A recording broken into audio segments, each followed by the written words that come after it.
Good morning, everybody.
Good morning, champions.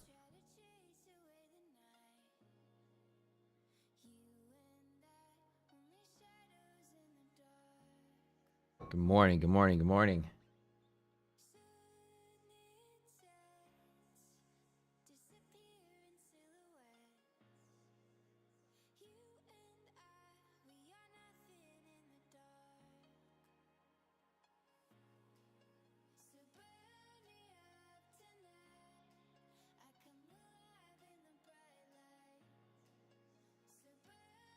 Starting off the day, I made some trades last night. I have to trade super aggressive because I'm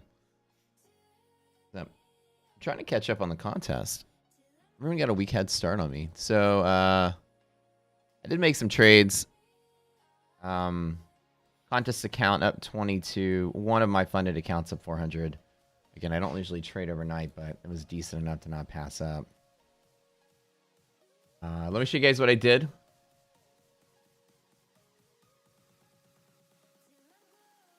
Last night, I bought lower hedge pressure. I was trading Nasdaq, though, to get the speed. So to catch up on the contest, I'm pretty much hitting Nasdaq only.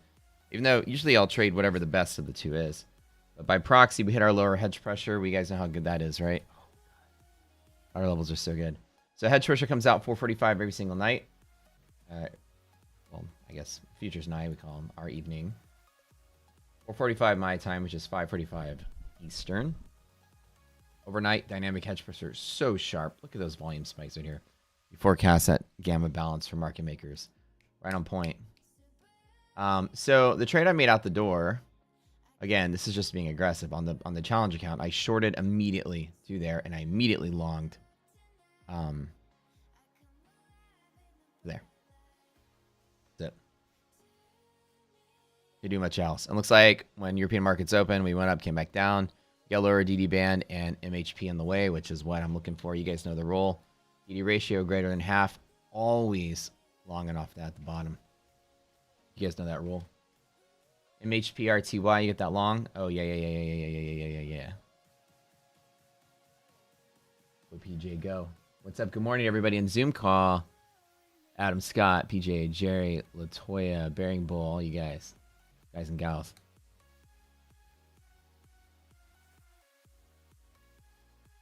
I was expecting, so essentially today, I'm expecting to eclipse yesterday's lows. It might be lower lows. DD band's always a buy. Losing hedge pressure, not the best. You have support there. We'll get our liquidity maps come out pretty soon. And we'll see. We got 7 minutes to market opens. How are you guys doing today? My birthday was yesterday. I know that. Apparently, I got some kind of surprise thing going on tonight. I'm not really sure. I was just told to be prepared.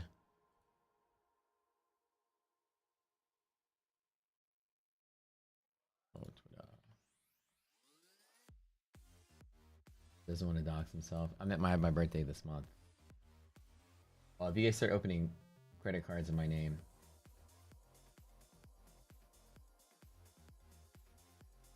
at least buy me a gift.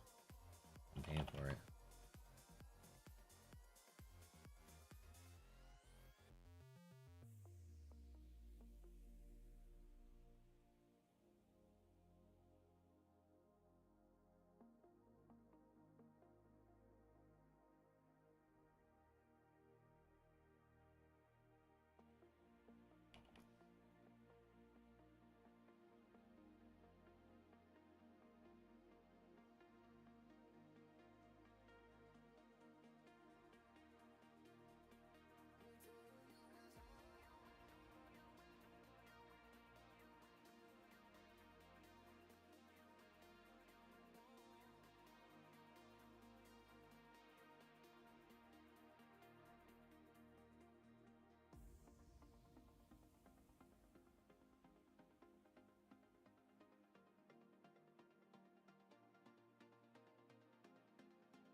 We got 5 minutes till market opens.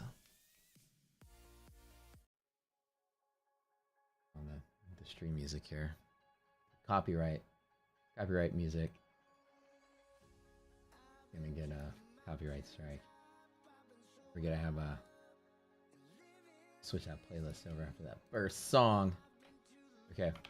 What's up, guys? Good morning.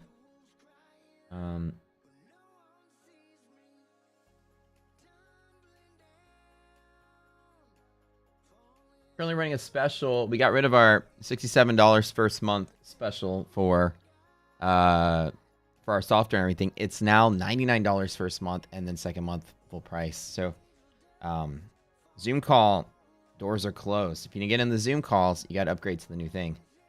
And then it's included. So those of you, if you want to get to the live Zoom calls, there's no delay like there is on YouTube. And you get extra Zoom call every afternoon. The 20 days profitability masterclass where you get to learn everything we do, all of our techniques, and get our software. You got to get the new Pro Plus. There are hundreds of people in our Zoom call right now. It's one of the biggest live trading Zoom calls on the planet. And but we're on YouTube as well. Still love our YouTube friends. But feel free to join us over there in Zoom. The afternoon is really what you want to check out because we give you the stats and probabilities of all these setups and the history, the backtest, and everything. And you'll love it.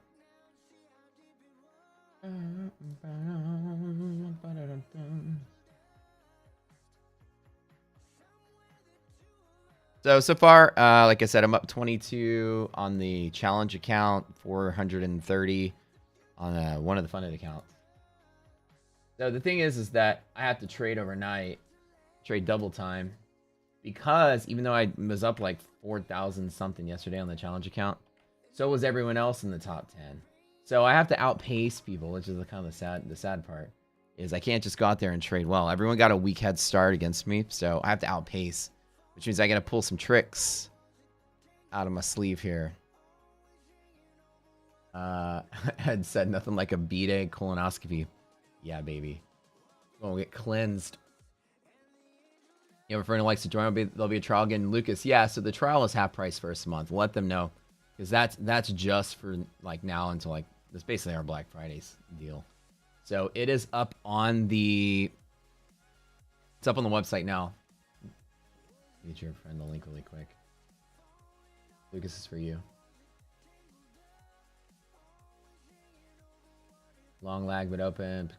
Remind me the 60s a stop loss for yes. Maximum stop loss, Javier, is 10 points S&P, 40 points Nasdaq, or 1 equivalent strike distance for the ETFs. Yes, sir. Yes, sir. What's up? What's up, YouTube? Don't forget, Zoom, go over to YouTube. Give us a shout really quick and say hi and like the stream. How's the house hunting going? It's pretty good. I think we kind of settled on something. We're gonna build a house.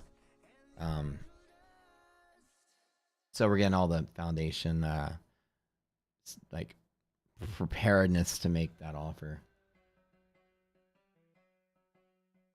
The Zoom version of your lives just gone. Now there's just YouTube. So the lives in the morning we don't post because the YouTube is it's got the same thing. But the lives in the afternoon we do post. And in the Discord, there's the 20 days and the 40 days channels. And all the good stuff.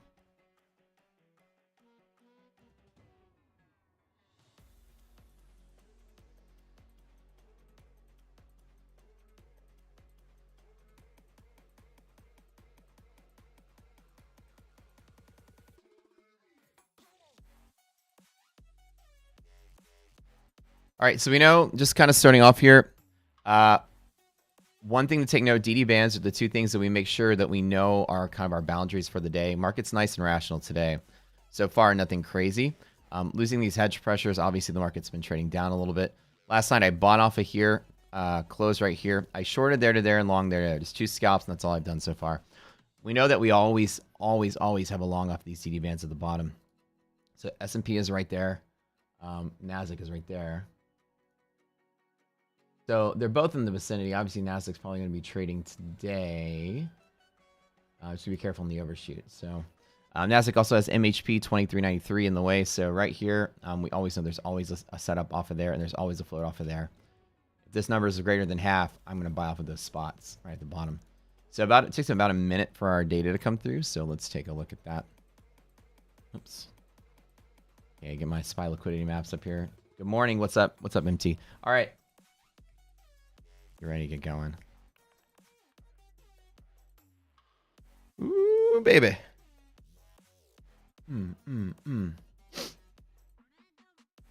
This is still cached yesterday's data, so let's have the new data come through.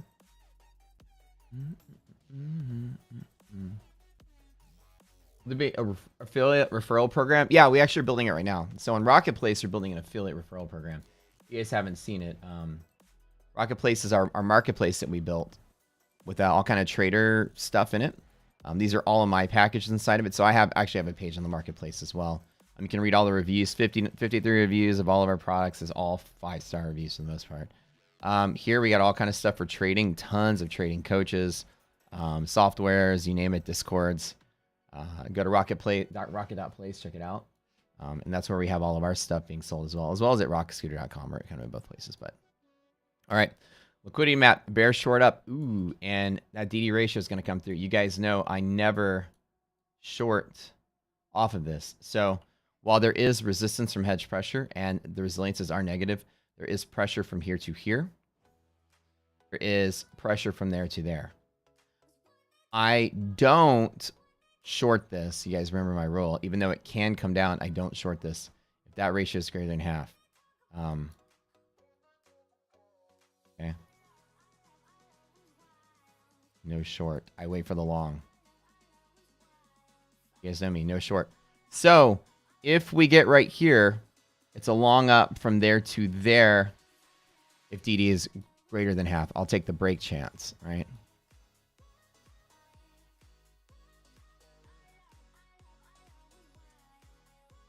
I long here. So let me let it do its thing. DD ratio is greater than half. We're good. Nothing inside of here. And these are, resilience numbers are positive. Wait a minute. We're going to fill the gap. No way. Let me give it a minute.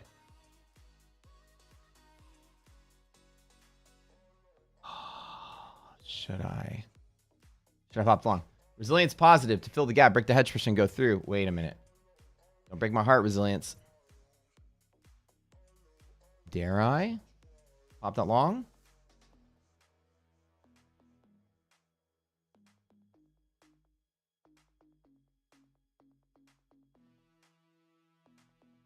Let me give it a minute. Tricky, tricky, tricky. Okay. That's on SPY. Let's load up QQQ really quick.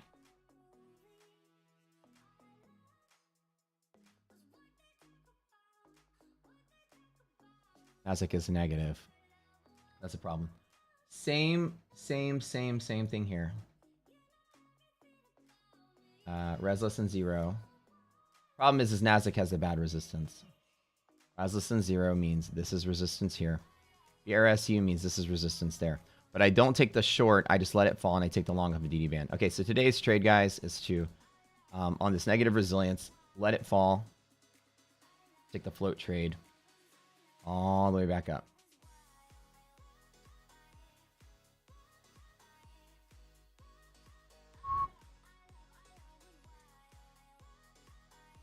Wherever it is. Getting close.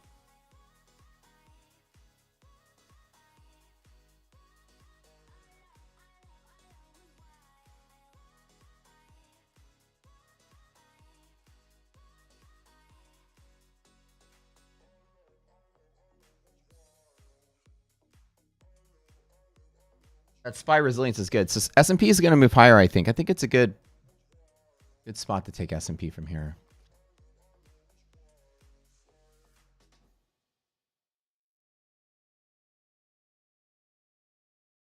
Nasdaq's down, S&P's up. Kind of an interesting spot here.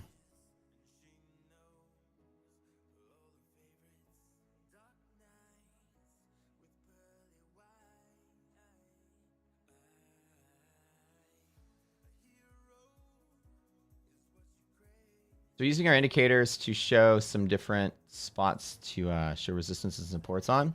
We're using options. That's kind of how this works. To derive market maker information from that, and then we get the gamma balance of market maker options. So for here, example, BRSE was showing me the directional path. It's downward-ish from this little zone. Here.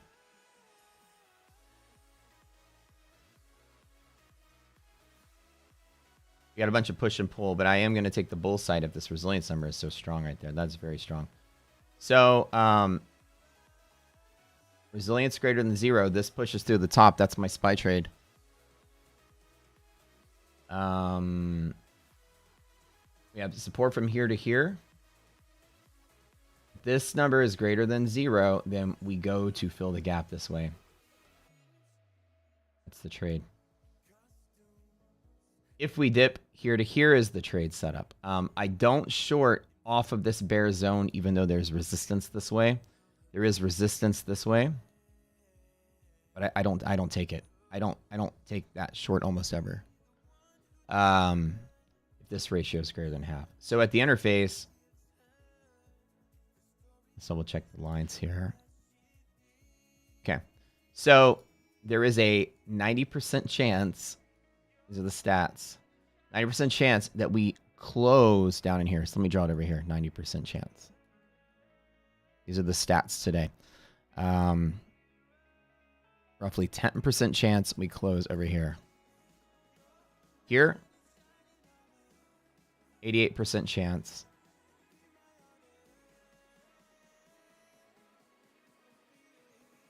And closing outside the band is total of 12 with 8 at the bottom. These are the actual stats. So I'm long right now. I do like the S&P. It's hella strong. I think I'll snap it. Let's hit it. It's strong enough. I'll pop it with 2. All right, so this one is good enough. Yeah. And Q9 even close to half gap. Yeah. Like this ton of room for these to move. Ton of room.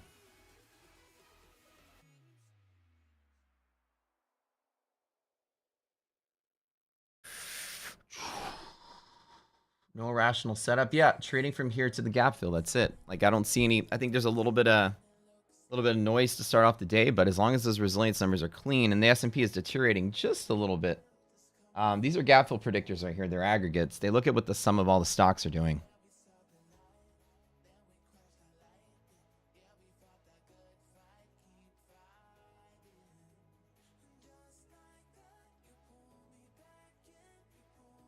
I'll be really sad if we fall. But the really strong trade is off of this band. So if this by any chance flushes, I'm longing from there. But we don't have any bad alerts on this. These are all decent. Other than Nasdaq looking bad, the S&P is looking good. And my bet is I always bet that SPY wins. So we have positive on the S&P, negative on Nasdaq. I always bet on SPY. Leads. Thank you. So when Nasdaq is up, SPY is down, I always tell myself I'm going to bet to the side of the S&P. This problem right here is that it's a tough one.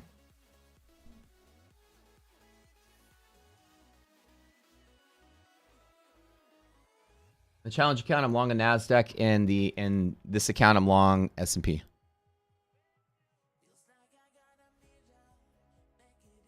Longing all the way to bull zone. That's it. Here to here is the trade. This is a 81.2 to 83. It's about 1.8 to 1 trade. Don't forget it. Res is dropping, but it's greater than 0, so we're still good. Overnight MHP inside of DD bands. Yup.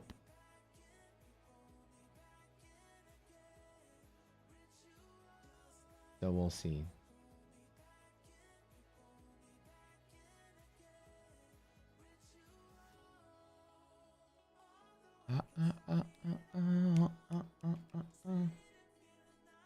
Building where? I'll DM you off or text me. I'll DM you where we're building. Where we're gonna build our house. I don't want to dox myself. But I think you'll be impressed because it'll be not too far from where we live now, so we'll still be able to like hang out and stuff. Remember, I was having that debate with myself: should I move to the burbs or should I not? Remember all that? Come on, Nasdaq, let's go. Come on, Nasdaq, let's move. All right. I'm long Nasdaq in the challenge account. Same particular setup. Here to here is the trade I'm trying to go for here all the way to here on Nasdaq. I have SPY kind of on the screen. The problem is the S&P is not playing all as fast as I want it to. S&P, you need to go.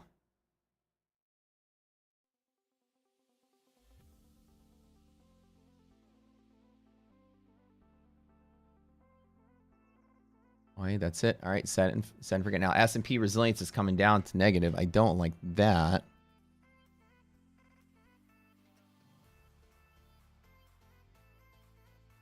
All right. That's not good. That's not good. I don't like that. It's around the edge.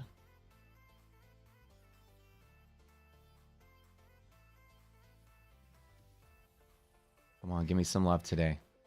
So this number going below 0 is a little bit of a scare, so let's be careful on that.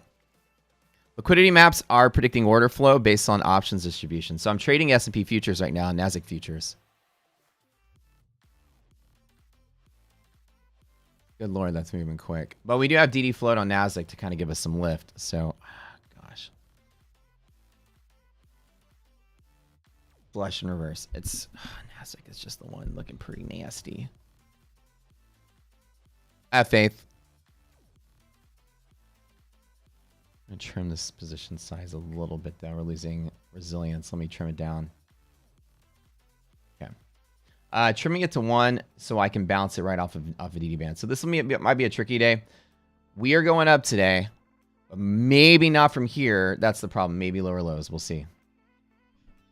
We'll see. Are these green lines automated TRS? They are if you have a futures account connected. So if you buy the software and you connect your futures brokerage through CQG to here, then the green lines will pop up automatically. YouTube, don't forget to hit that like button on the stream. All right, let's go to watch Nasdaq because that's the cuter of the two. That's the one that's gonna move quicker.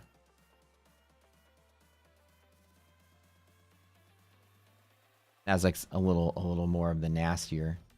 Okay, so same setup applies here. I don't want to redraw everything.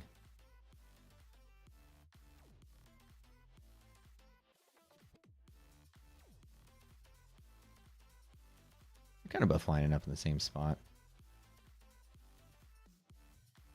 Problem is we're not getting that beautiful resilience setup on Nasdaq, so Nasdaq is going to be fighting here before it does pop in.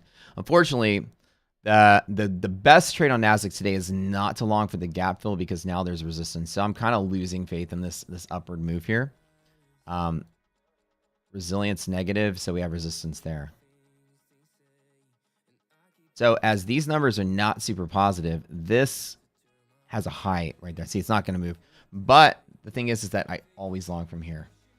So it's like, okay, I've got half a point on Qs. So this is the very strong pressure. Always longing out that bottom green band. If DD ratio is greater than half, I long it with them. I long it pretty big. We call it normal trade. A normal trade, like I'm confidence is good, but here to resistance there, that's the problem. These numbers are deteriorating, so it's not that great.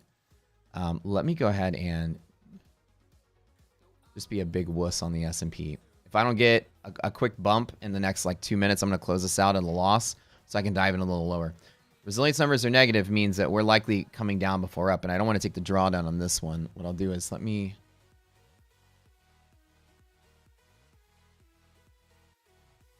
going to be a wimp on this one. Yeah, so I analyze both. So I have a futures account right here, and I have futures limits. So this green band, 88%, sorry, 88, that is about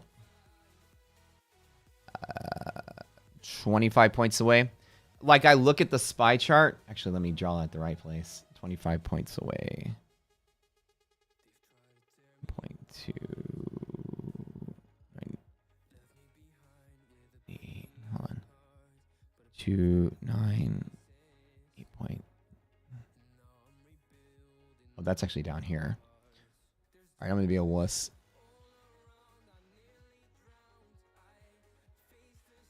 I'm wrong on my DD band. DD band's actually down here somewhere. It's about 70, about 2 points lower from here. So 79, right about here. So what we basically do is, yeah, I'm trading futures, but I'm watching the equities chart, because the equities chart is where you can dictate the flow in futures, believe it or not.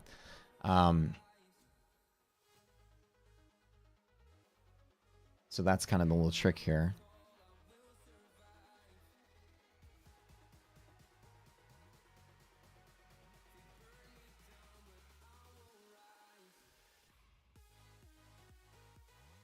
So when the equities pivots, the futures will pivot. So like right now, the S&P is starting to give a little love. I do not fully hate it.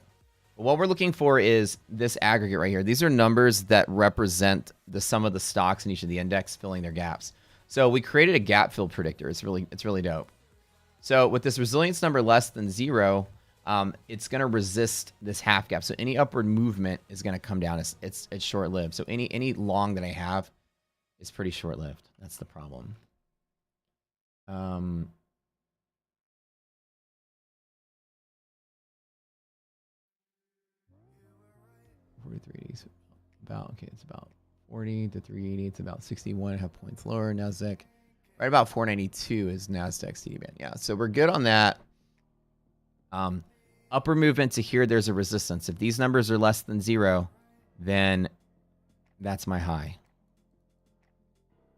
Now, the issue becomes there's another trade setup that we take, is that when you break from bear zone to middle, we trade it up to here.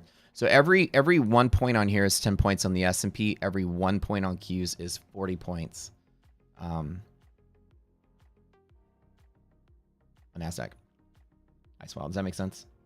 So I analyze both of them. On another screen that I have charts. I have futures charts and I have equities charts, and I look at them side by side. So, for instance, right now on Nasdaq, let me show you how clean our pivots are. So overnight, my trades overnight on Nasdaq, we have these pivots called hedge pressure. It's a gamma balance with market makers. This is a futures calculation we have. Look how solid this pivot is with a volume spike. What they do is we predict volume, and I trade off the volume. It's kind of what Rocket Scooter is known for. We create an algorithm that can predict volume, and it never fails. It's one of the first things that can make a tall claim of is 100% accurate. You can't predict the direction of the market, but you can predict where traders will be. Here is one of the levels in S&P futures. Boom, volume spike, boom, volume spike. You see those rejections there? So we can isolate where this volume is. These calculations come out every night at 5:45 Eastern. So an hour for futures market, or 15 minutes for futures market opens. Not relevant where I'm from Texas. Where are you from? And there's a lot of people in here from Texas, by the way. That's why when I'm talking about moving, everybody's like, where are you moving to? There's Because we all kind of like live in the same area of Houston. Yeah, so the trick to doing what I'm doing is I'm looking at futures and equities at the same time. Equities creates a liquidity map that can help me understand the pressure of the market. The pressure is overall down today, right? And so this blue line, there's pressure off of there from liquidity map. The resilience numbers being less than 0 or greater than 0 are going to flip-flop what I want to see happen. The S&P resilience is greater than 0, so filling the gap is what that means. So now there's a probability that this goes to there. It's really high. So now my confidence is slightly higher on the S&P. And I'm going to be a weirdo jumping back in, but let me add a little bit to the position. From here to here, it's always my trade. DD ratio greater than half. It's a probability of this move. I trade this every single time. And by the end of the day, there's a 90% chance E of day we close back in the same zone. And about a 10% chance we close above there. And roughly 0% chance we close in the middle. And it usually doesn't close in the middle when it opens on one side or the other. What's up, Brian? Good morning.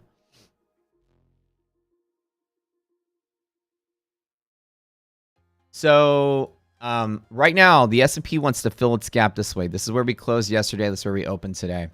The S&P wants to go through here.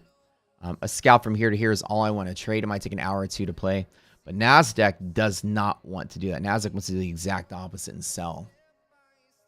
That's kind of the S&P up, Nasdaq down. Which one is my vote? S&P usually yanks the Nasdaq with it. DD stands for doomsday. It's a funny word that our customers came up with when we were testing out this indicator. It's really like a bull-bear bias indicator that is essentially a bull zone is something that we created that looks for the following thing. If I were to like long like an abnormal amount of shares, like 100,000 shares of like SPY or something, there's not going to be an ask for that, right? There's nobody really selling that. So a market maker is going to have to like sell that 100K to me. And they're going to buy calls with it to hedge. So they'll be like balanced in their trade. So what we look for is the delta hedging on those calls. And we basically bring all the order flow in. And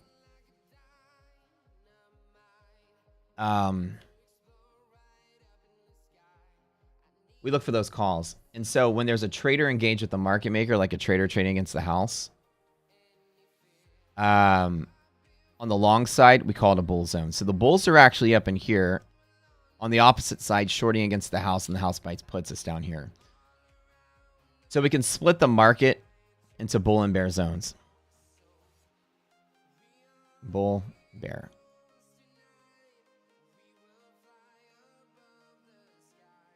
Give me a second.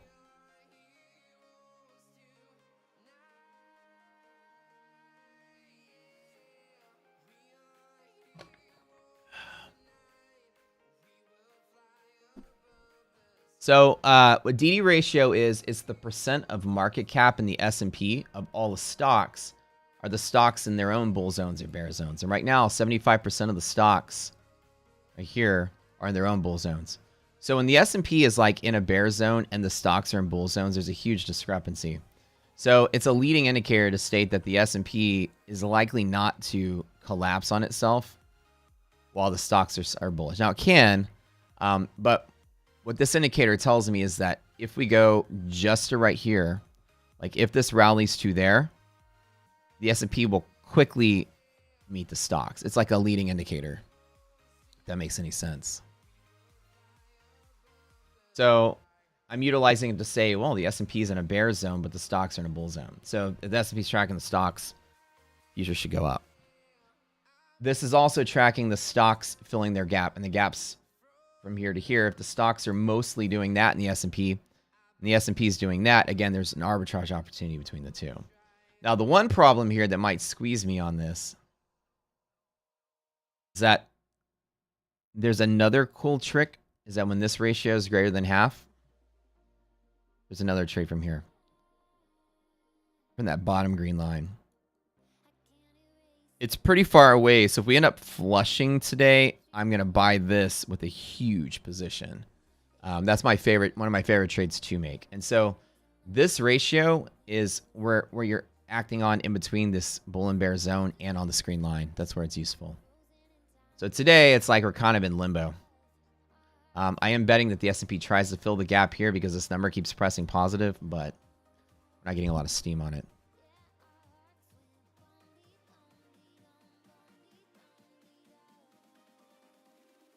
We're kind of like in a limbo territory. There's not a lot of momentum on this. You got to push and pull today. We're kind of like taking the bet from the middle.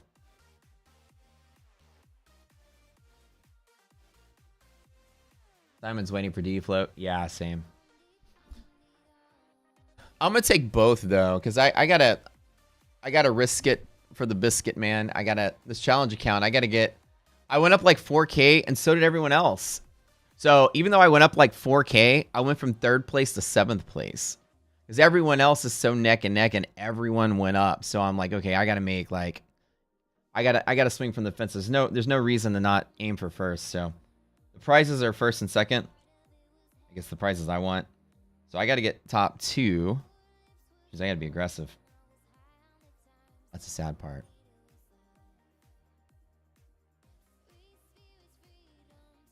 Today, the heartbreak is here. This guy is what you're going to watch like a hawk. This number right here. S&P's not being our friend today. I'd rather... maybe I should close it and just wait. Be smarter about this. Or I can just boss in the wall. It is holding, so... if you win top 2, you go straight to funded. Not elite funded, but real money funded. So you get a real edge clear account, which I don't know how much is in it, but it's more like I just want to win, because you know me, I love competing. I compete in the Robbins Cup. Anytime there's a trading contest, I always compete. Those of you here, don't forget, friends, hit that thumbs up button. I trade only in Q and ES. That's it.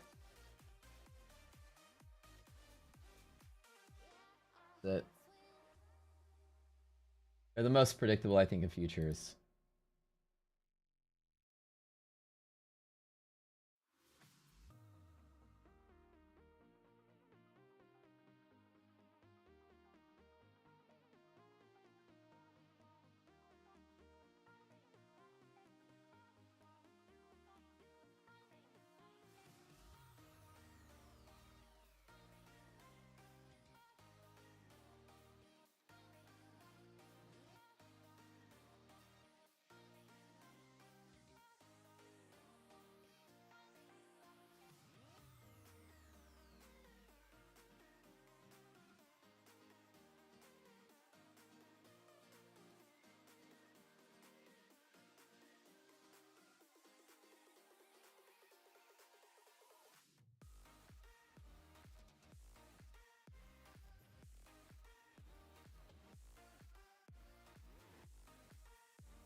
There you go. This resilience is going on, baby. Let's go.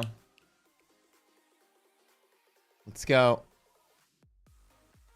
Challenge count's nuking it today. Fingers crossed for me. I'm trading all the way up through here. Now let's see if Nasdaq resilience is positive. Woo, baby, all the way to the top. So let's see it. Let's see it. Hopefully so. Fingers crossed. Nasdaq trying. I just don't like the setup as much.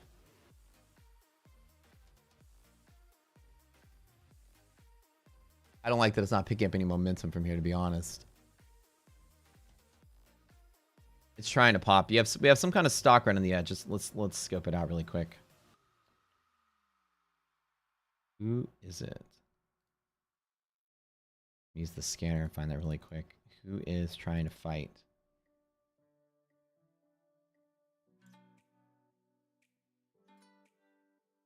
All right.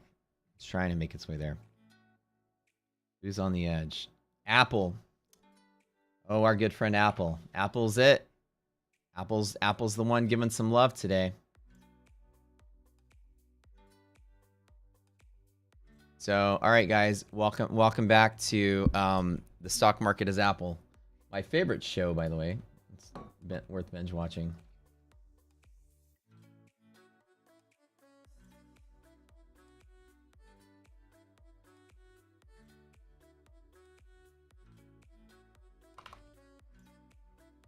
One second.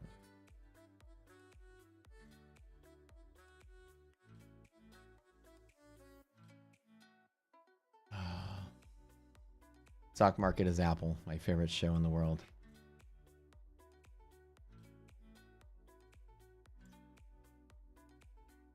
When the stock and futures align, when that's the point. You look at both. So we want confluence between both of them.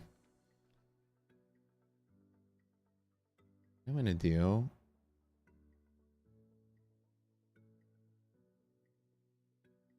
Oh, that Nasdaq is ripping. So if Apple's not gonna pick up any steam, that's the problem.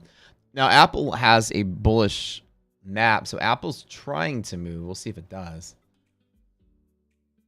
But yeah, so confluence between like what the equities market's doing and what the futures market is doing is kind of what we try to do here. I'm not the biggest fan of this trade, because these things are not giving us that oomph that I want. Okay, let me go ahead and flatten. I'm gonna flatten and try again a DD. I'm done with this one. Let's let it pull. All right, hold on. Let's let QQQ fall. I'm out. I don't like it. Let Q's fall to DD. So let's get Nasdaq front and center. Managed to get out of that one super quick. Our monthly hedge pressure right there.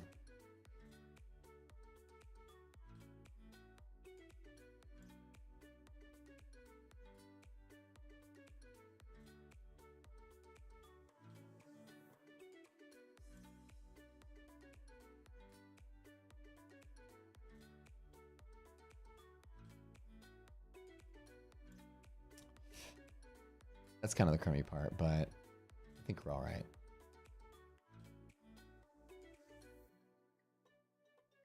Actually, I do like this for Nasdaq for the long.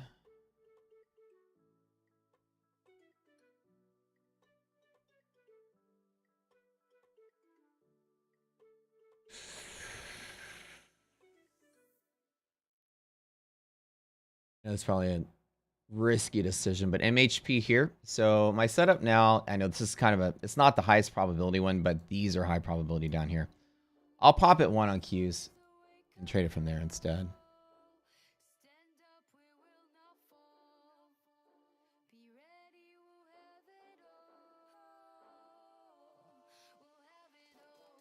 Strong reversal usually here at orange.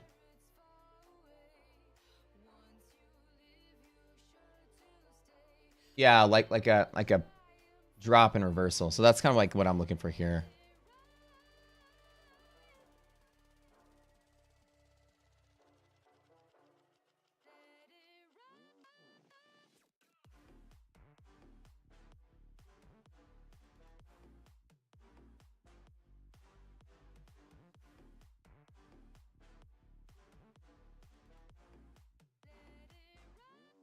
Oops, let me go ahead.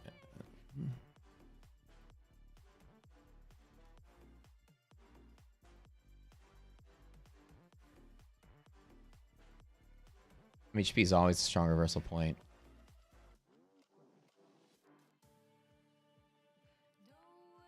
Tricky day, but yeah, this can be a really strong reversal day that runs. So if we get it, this is a tough one.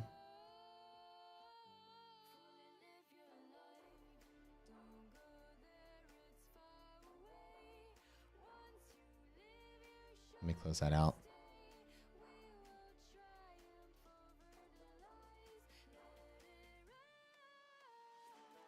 All right.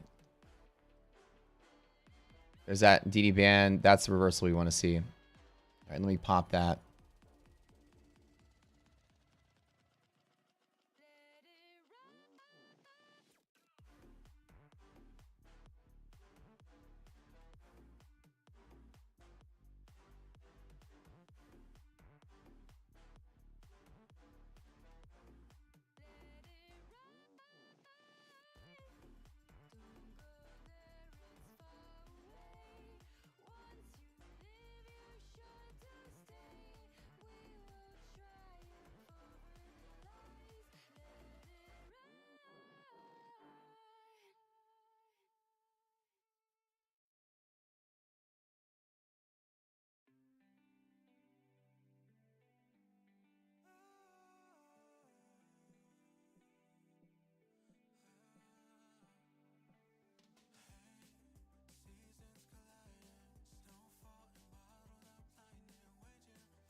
That pressure's hot right there. But that's the reversal point that I look for.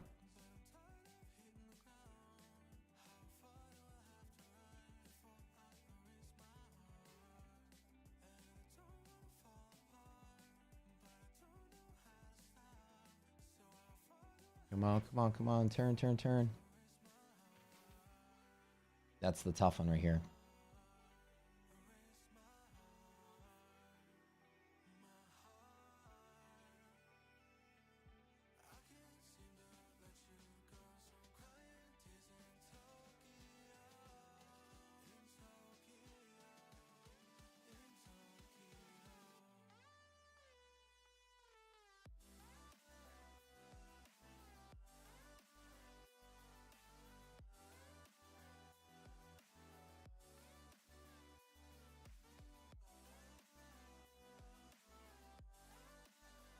So what I'm going to do, as soon as it makes its way back up in here, I'll take that long.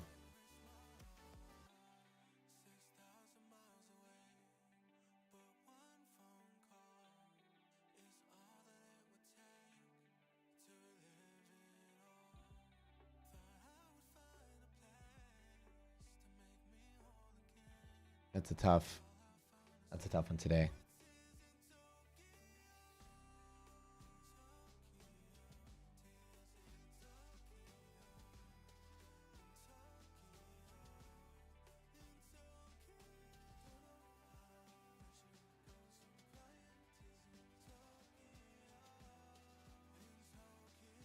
S&P still super clean too. Yeah. That's what I'm waiting for it to do. Drop and go up, and I'm gonna hit it.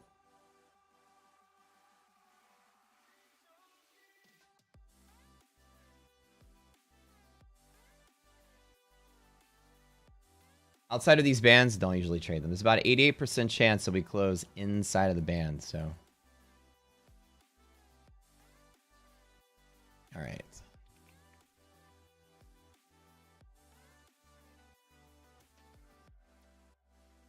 Me.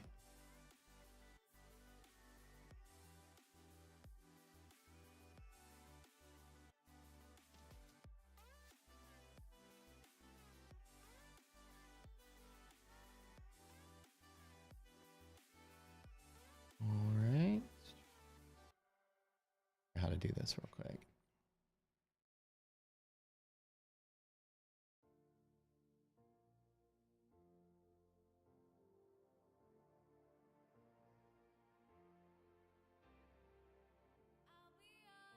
Mm.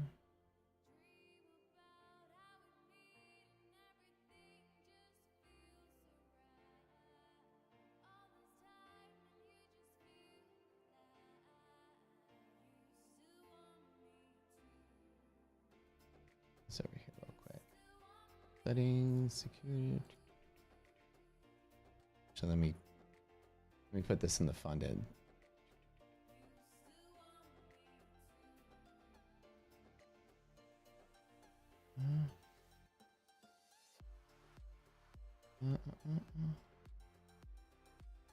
Pop my windows here really quick.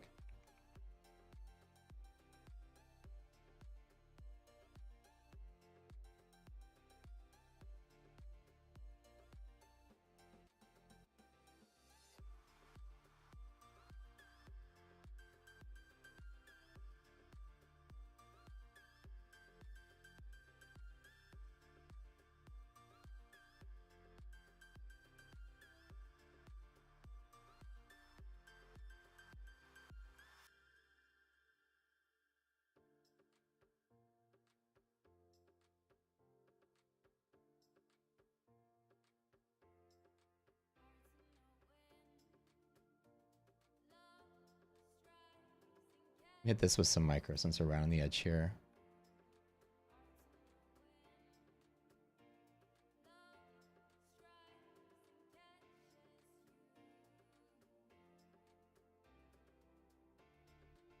The volume is declining after we have the tap, so that's good. That's what I want to see. Now again, this is one of those ones where the flush chance, so there's an 88% chance we close above the green line. Only 12% of days close outside. 8% on the downside. Hit that really quick. That MHP is it's gonna bounce around between these orange and green lines for a little bit. But that S&P resilience, this is good. This is a good bounce. This should reverse for the day. I'm talking big ups reversal. Back above this orange line, I'll add to the position.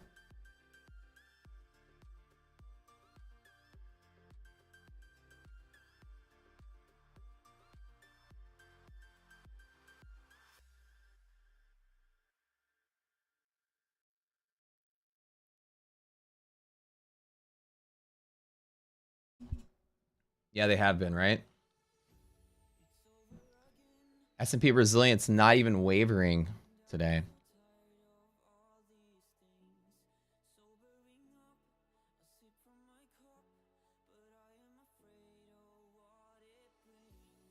Yeah, if we get this run, it's gonna be pretty strong.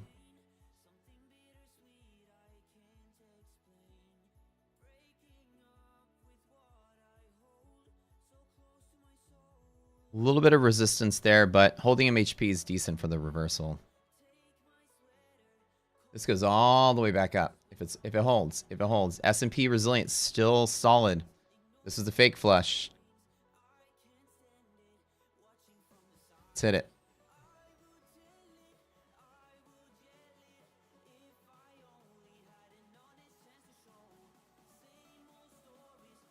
Fingers crossed. Yeah, I'm in Nasdaq futures right now.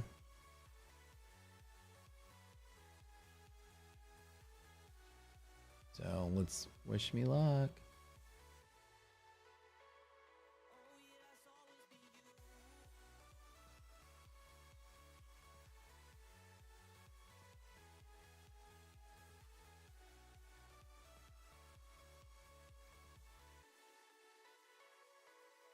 Only 8% of days close below the bands. 4% of days close above the bands.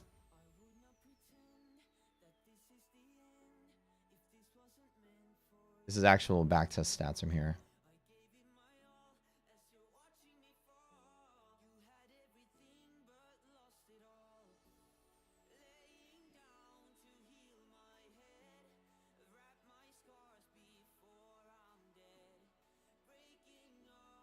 Make this a little bit bigger here.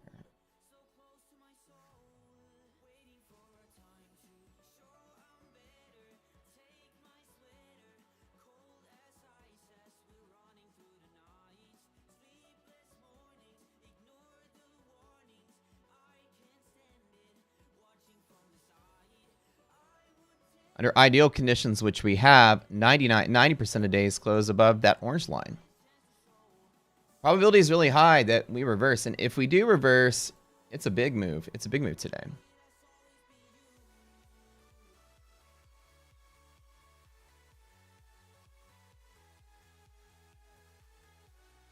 And Nasdaq future is up $1,500. It's a funded account right now. I just added some micros here as well. I don't mind cashing out of that on here and just writing those micros on the MHP break. Let me put that in my pocket. So this is a funded account, almost up $2,000 on that one. I'm just going to ride the 10 micros on it and let it run. If we get confirmation here, I'm going to be backing on that long and let it ride. So let's just make sure we're good here. Like I said, the probability is really high. Any second dip to here, I'm going to be back in. Other than that, I'll let the trade ride. That's pretty good. Yeah.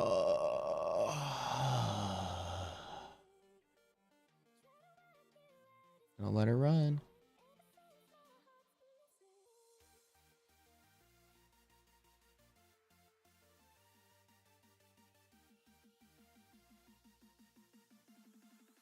Let me get it one more dip.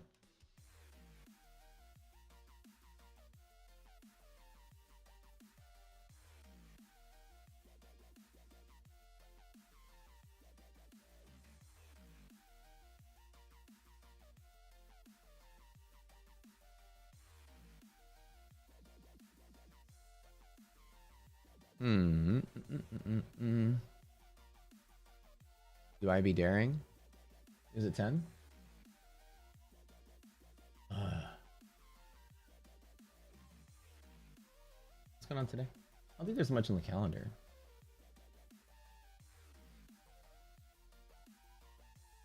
The 16 home sales was earlier. Total inventory. Yeah, ES resilience is like right on the edge. That's the problem.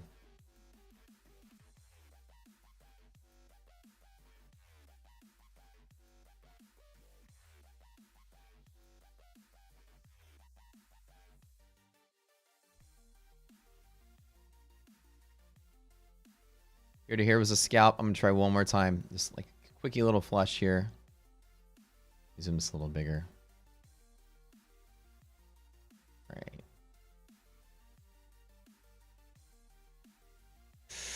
S&P giving us no love today. Nasdaq is slightly improving, and today is Apple Day. You know how that goes.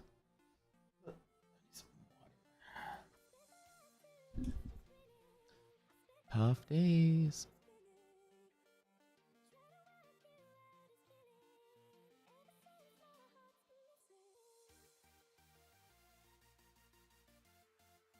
Come on, cute. One more flush. One more flush. I'm going to pop it in here.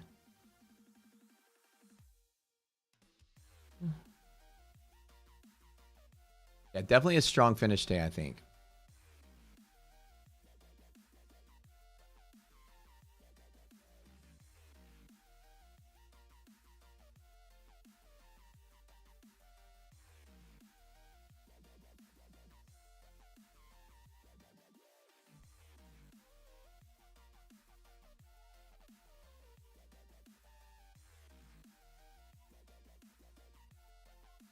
Let me draw this a little bit higher up here.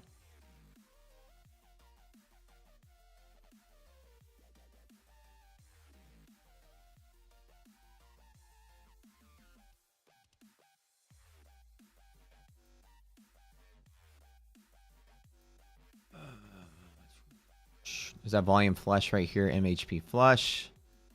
Let's watch this guy happen here. One more dip.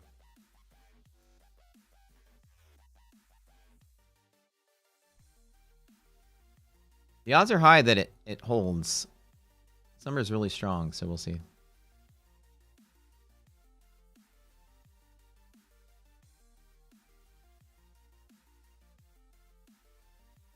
All right. I'll be right back. Get some water.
All right, I'm back.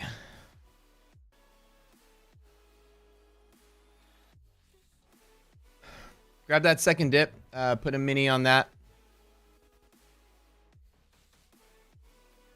Beige book at 2.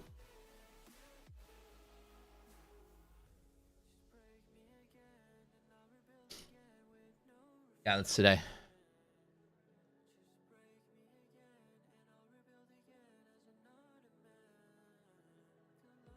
There we go.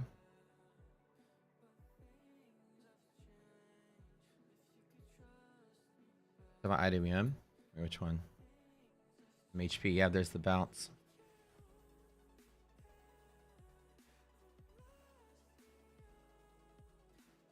SPY resilience is just garbage today. Oh, Nasdaq got better and SPY didn't. That's the funny part.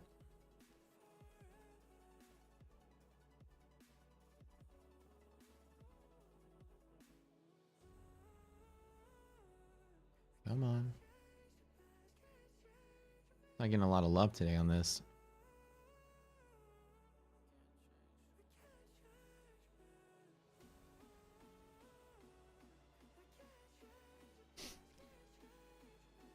MHP reversal on IWM. Yeah, this is a long entry point on Russell right now.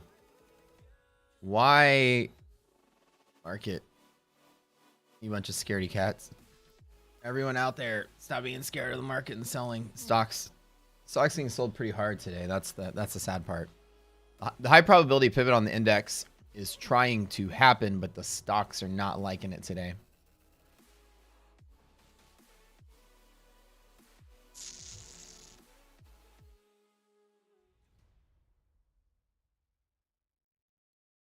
It's actually right here. Let's kind of see how it's trying to pivot off of there. The high volume pivot, that's the same similar level the futures one. Bleh. Yeah, news in a little bit.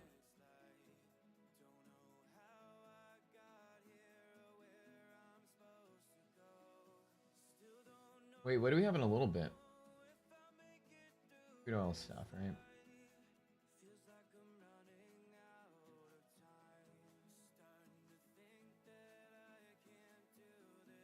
What news do we have, Adrian?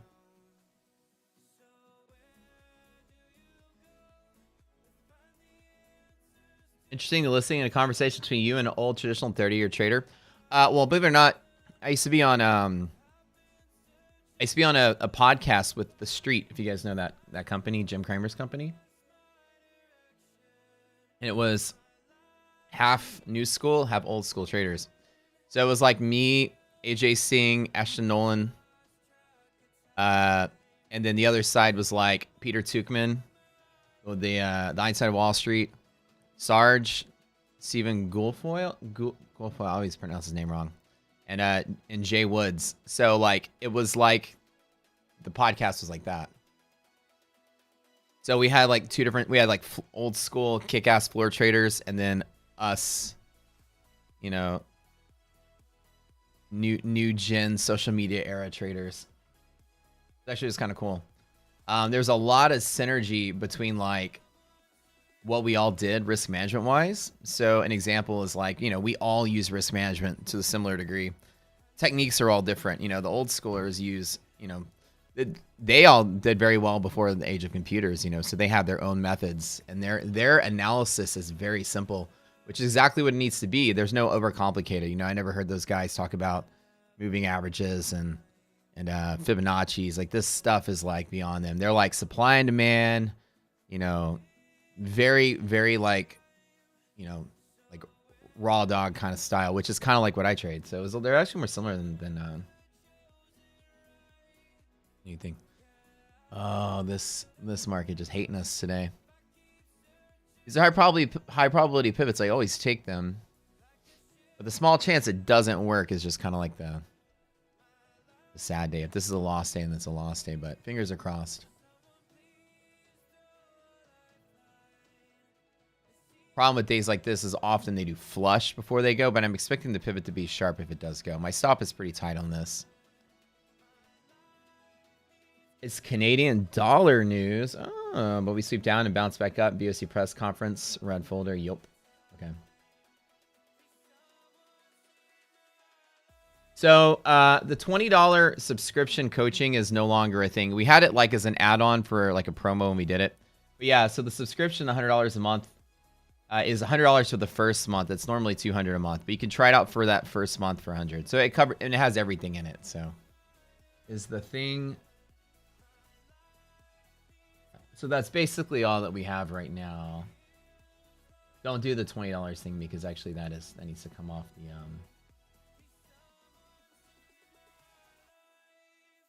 We actually discontinued that yesterday. It's just Zoom call. Answer your question. I am not loving this day anymore. Come on. Don't flush out of here. If it flushes out of there, my heart's just going to be broken.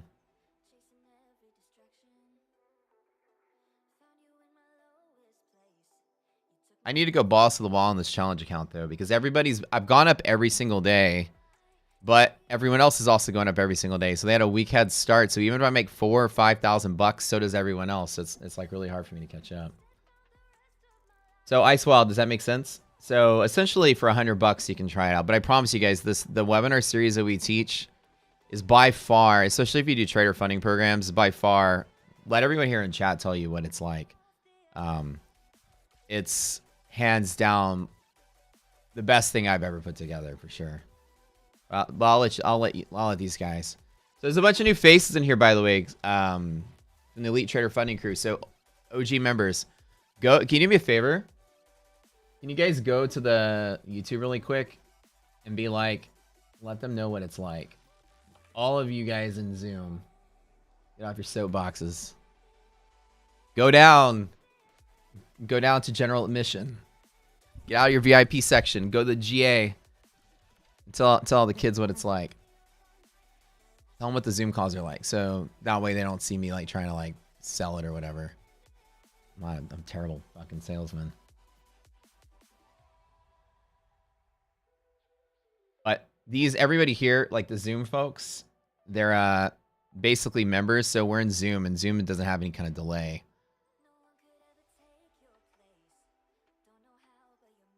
Oh yeah, let's take it, baby. Let's go. Let's go. Let's go.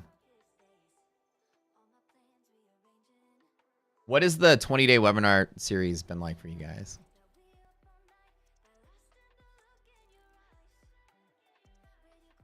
I'm adding.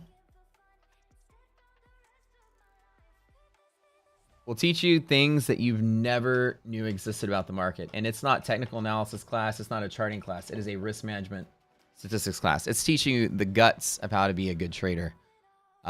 Position sizing, full risk management, probabilities, how to draw probabilities on the charts. So we teach you all of this. So the market's flushing and everybody here is like, we're waiting for this green line to tap.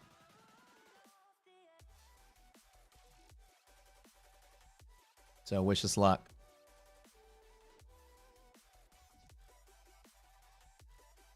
It's a W.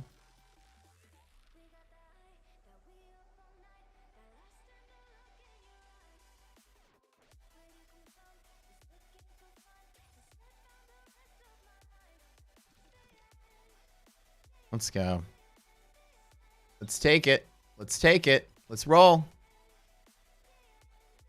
All right, let's get back to Qs. Find our resistance pivots here. Again, suck.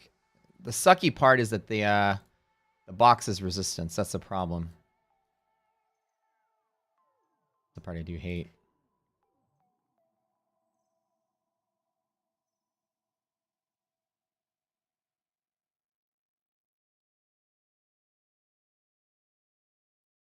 Resilience number is less than 0. You're going to have resistance and resistance off of this, so...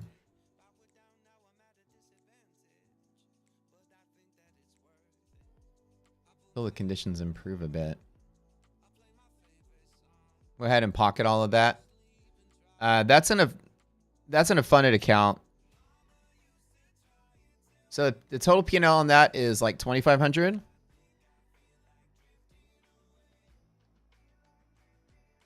Yeah, so this is an elite funded, so I made 2,500 in elite funded. This is the challenge account today. That's it. That's all I got open.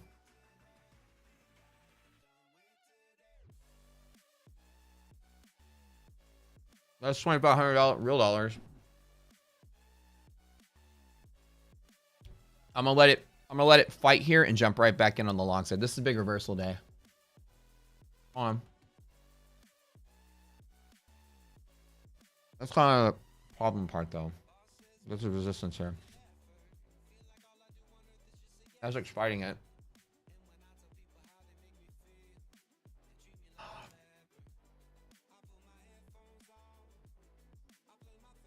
Challenge account. The funny thing is I'm not trying to place on the challenge anything other than one, so I have to hold it. If I don't outpace the other competitors, only 8 days left, I'm not gonna win. But I've been winning every day, except for like one day.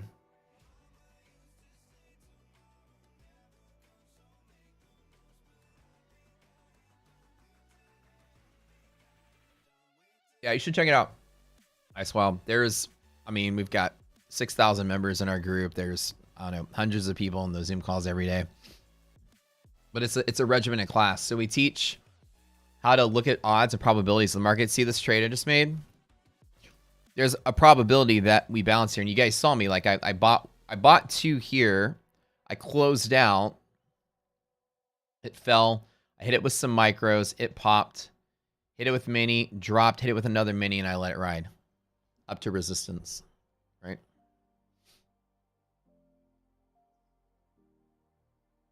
That's basically it.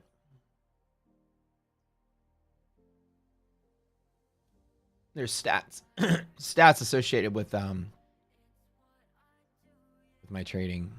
So everything I do is all probabilities. There's no technical indicators, nothing. There's a probability that these things happen.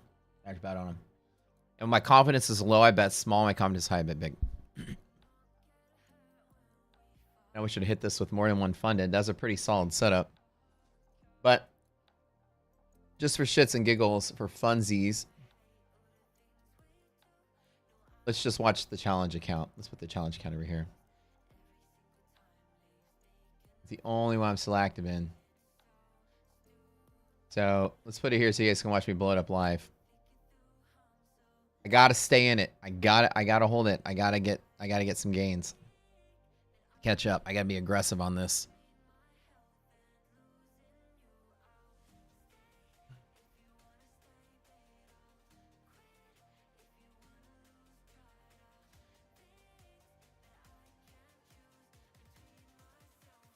Nasdaq Res is trying to go above 0. I like that.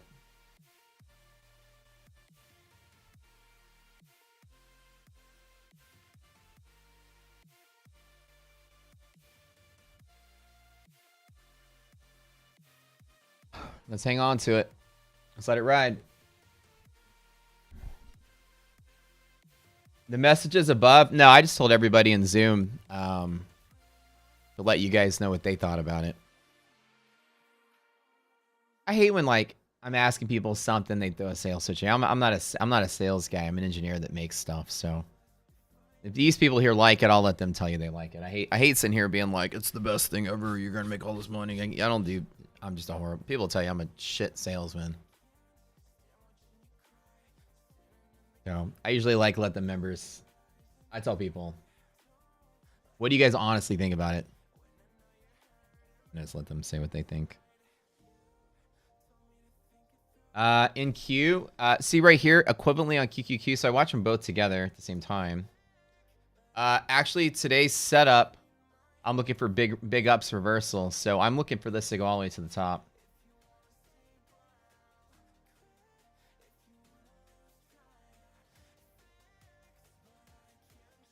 Nasdaq resilience greater than 0. Ooh, boy, you guys might watch me. If this goes, I'm gonna take that first place slot in one trade. If it goes, again, I'm gonna knock on wood because the universe hates me sometimes. I have the worst luck in the world. This to interact with 2475 today. Yeah, so like that is a chemical engineering degree. I was a chemical engineer. I taught at University of Houston for a while. As an engineer, I worked in the industry, and I'm a programmer. So I learned how to program at the ripe old age of 12. And yeah, so I created this company, Rocket Scooter, and we have a team of 20-something folks, and we built this trading platform and put all these correlations and tools together. We started with a team of 3 engineers when we started, so. Dude, yeah, good ripper at the top of the box would be hella good. So to the top of the redistribution zone, yeah, all the way up to, oh geez, with that Nasdaq resilience being positive, right up here, about 20, yeah, close to about 2,500, give or take. VM is right, yeah, right in that area. Hodl, people tell me hodl until HP, hodl until gap fill, maybe. Just selling the challenge account, that's it. There's gonna be resistance though, right here, because we don't have full resilience confluence yet, but hopefully so. Oops, right here. We just said there's a strong probability we hold there. Now the question is how much it dips inside of here. Yeah, Icewell, you should check it out. We tell people, like, just after you give it a shot, after 3 days, if you guys don't like it, we just refund you. But essentially, you know, I don't think anybody's in the history of the company's asked for a refund in 3 days. In 8 years. That's crazy. I've never had anybody say, I don't like this, refund. But we always allow you to try it before you stick with it. Not everything's for everybody, you know.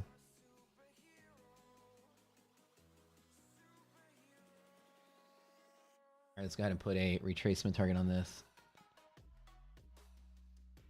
492.84. Impact red line. You guys know the drill. I can teach you this.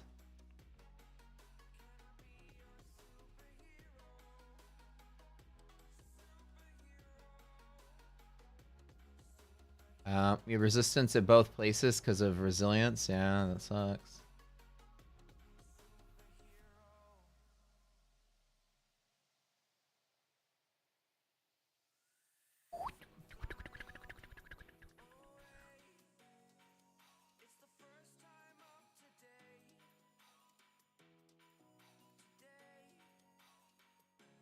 The problem with big updates is it blows the average on these elite accounts.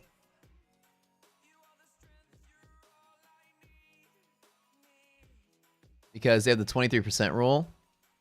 You make a $10,000 day, then you're locked into trading big for the other 9 days. That's the problem. So if this is a big reversal day, right at the start, the next 9 days are going to be hellacious.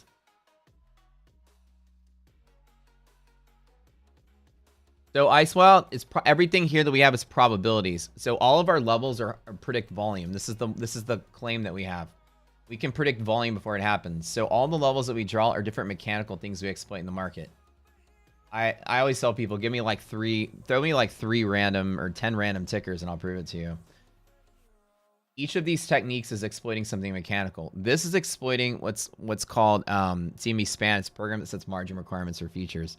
So what we did as engineers, we took all the mechanical stuff that the exchanges and the Globex has, and then we kind of like turned them into indicators. We said, you know, trading's random and the market's random, but there's rules and regulations and laws and programs that keep the market stable. Let's exploit the casino's own programs against them. So each one of these are predictable areas of hedging where volume will arise. I can't stress enough that each one of our levels predicts volume spike. So essentially, I've narrowed down all possible places to where traders will be with 100% certainty. I can't predict which direction it goes, but we have statistics that assist with that. So this is always high volume pivot. This always high volume pivot. And you see how the volume is spiking as you're interacting with our pivots. Here, here, here, here, here, here. And so when you put them all together, they all have different odds. Now, again, it's 3 major indicators. This one, and then the jazz you see on the chart with the little cheat sheet here. This green line, there's an 8% chance we close below, 88% chance we close above. So essentially, it's more like counting cards for trading. Like in a casino, What are your odds of getting a jack? Well, how many jacks have been played? Okay, there's a certain probability. So it's high, let me bet high. It's low, let me bet low. So here, there's resistance off of this white box, which is why I was like eager to close my original position there. Because these lines are less than 0. So there's a rule for everything we do here. And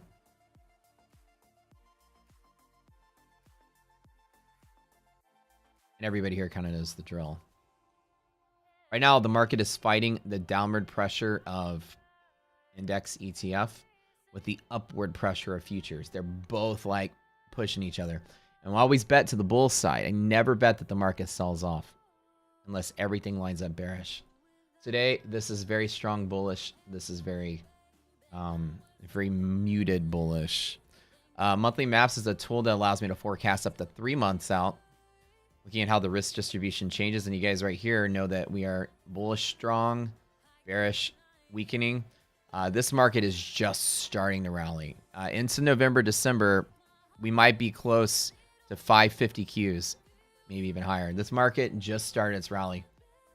Not stressing enough. And you guys, 3 years ago, I said we'd be at 6,000 in 3 to 4 years. And we're there now. Use this monthly map tools, look for bigger resistances and pivots. In the next decade, I might sound silly, but the S&P will be at 15,000 from the 5,000, 6,000 area it's at now. We will be, in 10 years, the S&P will likely triple in the decade to follow. There's no recession. Economic data is improving. Everything's great. Everything's great. GDP up, unemployment down, inflation down, Fed cutting rates. I mean, it's just like good data, good data, good data, good data. It's the start. This, and guys and girls here at this group know that of days that breach the bottom, 1/3 of them go all the way to the top. This could be big up days, and I love big up days. That's why I'm sitting on this challenge account for big ups. So the math under the hood is a little complex, but the application is simple. There's probabilities. High probability I bet big, low probability I bet small. Just started its rally while it's up 25% year to date, 100%. So from 1987 until 2000, in a 13-year period, the market traded 800%, something like that.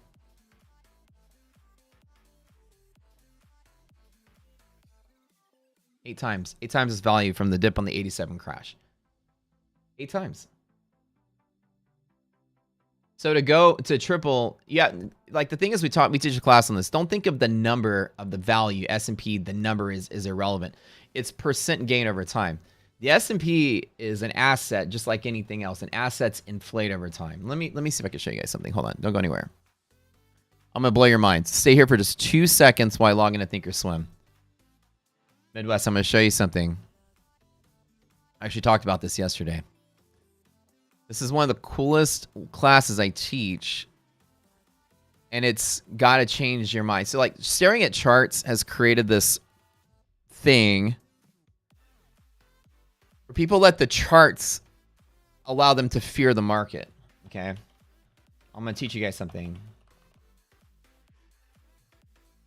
Let me log in and Thinkorswim real quick.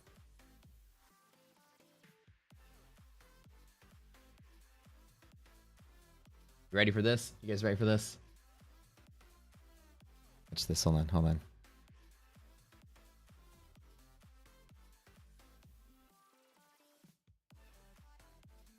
Dude, I'll be so happy if we get big ups today. That'll be lovely. All right, here we go. I'm going to show you something. I want everybody to understand this. Let me teach you something. All right. Pop quiz, YouTube. What is the largest loss of market value in the history of the stock market? The biggest loss of value of the stock market on a percent basis. Remember, don't think about value. Value doesn't mean anything. When assets inflate 2% a year, so does the stock market. The stock market will go up because population goes up. If there's 8 billion people, then 9 billion, 10 billion people, that's billions of more people pumping money into their 401ks as years go by. So that exponential growth is just the state population growth and inflation. So markets are going to go up forever. The S&P, by the time I die, will probably be 100,000. So the value is insignificant. It's just inflation. Percent change is where value expands, right? So what's the biggest loss in stock market? Midwest or anybody? You guys know? The biggest drop in the history of the stock market over time. 1929. You guys don't know that. Zoom, love you guys. See y'all later. All right, y'all. Let's get everybody in the one spot here so we can all chat together. Y'all like this? Ready? Ready? Ready? Ready? Ready? Ready? Ready? I'm gonna teach y'all something very cool. Where's my pencil tool? Oh, there it is. Okay. Tulips. Yeah, tulips. But stock market wise, right? 1929. See, in 1929 till 1932, over a 3-year period, the stock market lost 90% of its value. We went from 32 SPX to like 4. So the biggest loss of value over a 3-year period, the stock market lost over almost 90% of its value, right? Here's the thing. Because of inflation and population growth, nobody would have thought at S&P 4 that it would be S&P 6,000, right? So nobody at 6,000 is going to think it's going to be S&P 60,000. That number sounds ridiculous. And in 1929, it sounded ridiculous as well. But it's percent gain adjusted for inflation is all that really matters. See, here's the thing. The biggest stock market decline in history, because of the way markets inflate in value, can't even be seen on a chart at today's current inflated value. You can't see a 90% drop. It's a straight fucking line. And pretty soon, in 100 years, it will inflate to a degree that 2008, the second biggest crash in the history of the stock market, will also be a straight line that you can't see. In 200 or 300 years, the S&P is going to be way up here. And these will be speed bumps that won't even exist on a chart, right? That's just how it is. The fact that you can't see 1929, 100 years later, there will be a period 100 years or less from now that you won't be able to see 2008. Do we understand so far? So this is a neat thing to think about. After the biggest single day stock market crash, right, we've had in the 20th century, 1987, Black Friday, from 200 until the crash of 2000 to 1600, the market went up 800% from here to here. From the bottom of 2008 crash, we've moved up 800% to about here, right where we are. So the last crash we had, quote unquote, was COVID. We're at 2,200. We've only gone to 6,000. We've only gone 3x. And the market loves to move up 8 to 10x in these big long-term debt cycle rallies that we get. Okay.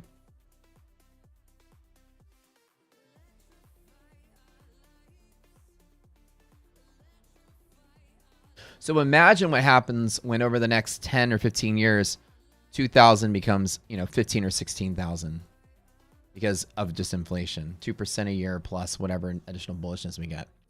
So this is the idea, is that when I hate seeing this, I hate going on social media and seeing this. There are people that draw charts like this and go, well, it's gone up this high. It's definitely got to come down. This is just way too high. And look, it's got to do that. I see people do ridiculous things, but if you zoom out over time from 0 to infinity, just trust me, I'm an engineer. The stock market will look like this. And every crash in the history of millions of years of trading will disappear all through here. So over infinite number of years, tens of billions of years of stock market crashes will be a flat line, basically. That's what I'm trying to teach you. So it's not where you are that makes you afraid of the market. It's how far it's moved since the last crash. And historically, From 600 until COVID, we went up 500% before we crashed. Here we've only gone up 300%, and we've had a recession in the middle.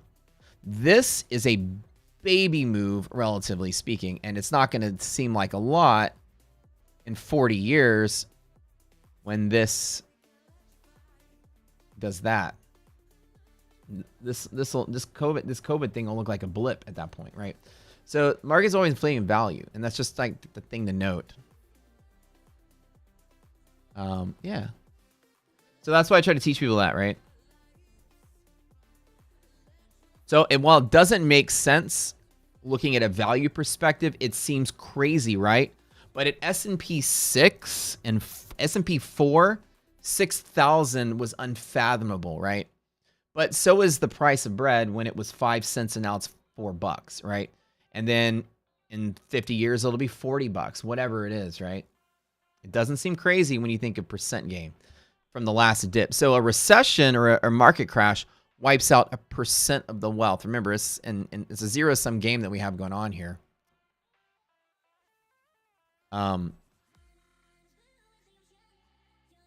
Nasdaq is just not getting some oomph there.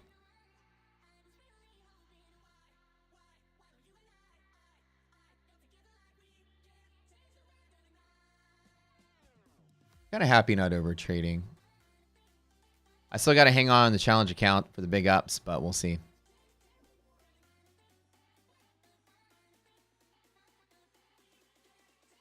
Yeah, so there's another fact, another fun fact. The stock market always goes up, but all stocks always go to zero. That's a funny fact too.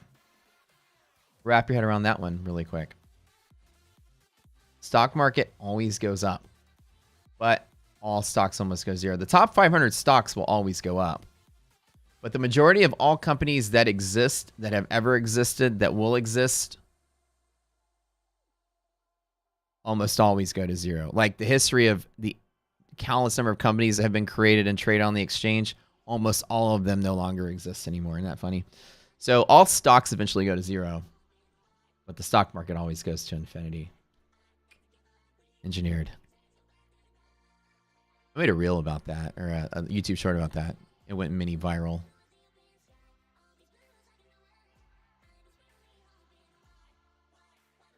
I like the bigger picture. Most companies will go to zero. They will. They will. What is this stupid market today?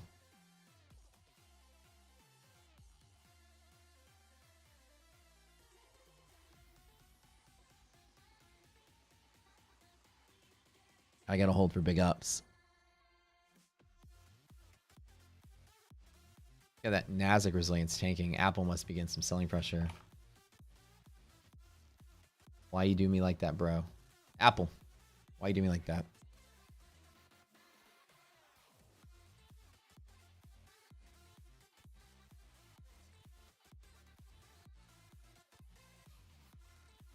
There's some selling. There's some heavy selling on that.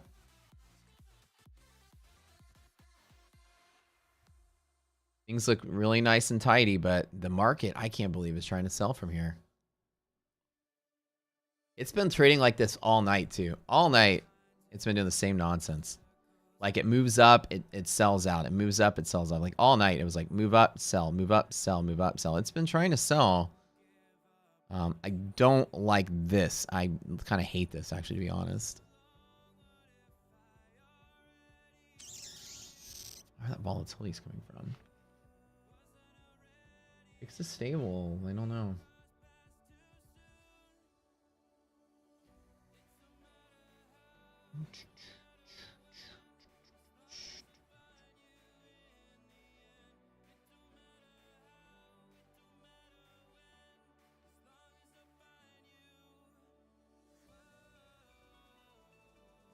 I don't know why the bot over here is not.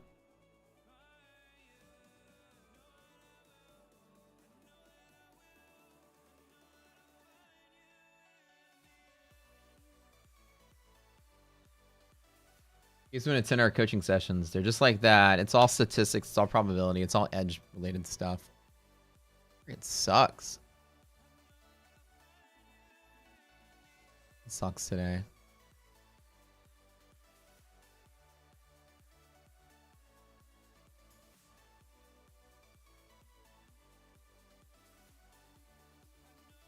What a lame day.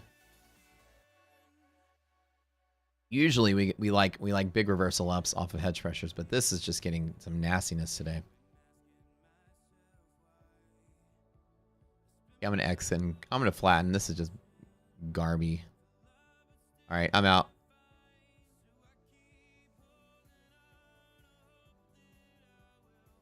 Let's let S&P drop. So I'm flat. I don't know what is making Wall Street so afraid of this market today. Let's let it flush out. So while Nasdaq was bouncing off of its ratio, for whatever it's worth, I'm gonna let S&P tap there, and I'll make the same trade off of the S&P. I don't want to sit here and watch paint dry all day. Yeah, work day of 1 to 3 hours max. I know.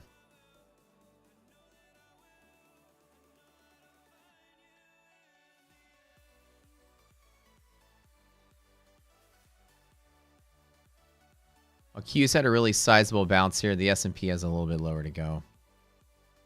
63 until about 1.5 points lower, about 579 base on SPY. Okay.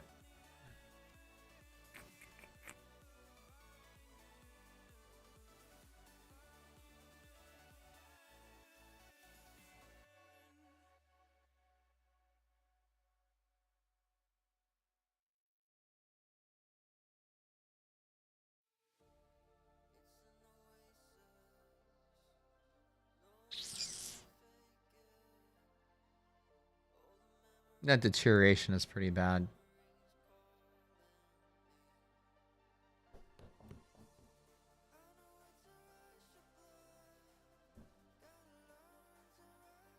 VIX is running into a possible hedging scenario. So this is why I'm a little nervous on this one. Watching that VIX climb out of nowhere was like a little alarming. So let's just let today flush out. I'll call it. I'll take that profit on that funded account and then just call it a day. This is a caution. So we're just gonna have to fight a little bit before I possibly get the big ups I want. But I don't think I'm gonna.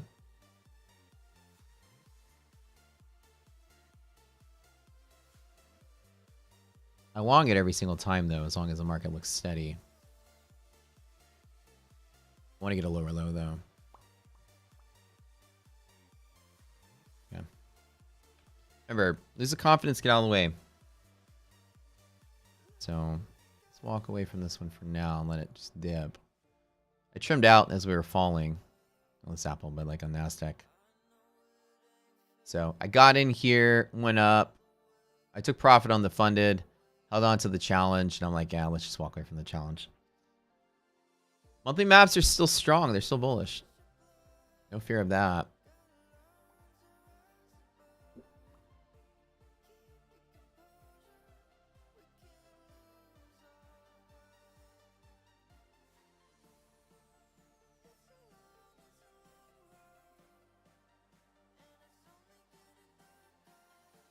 Same work. This is playtime. Latoya loves it. You're waiting for IWM drop? Yeah, same. You got it. You got MHP on the side right here on IWM. Reversal pivots here. All right, you guys, check it out.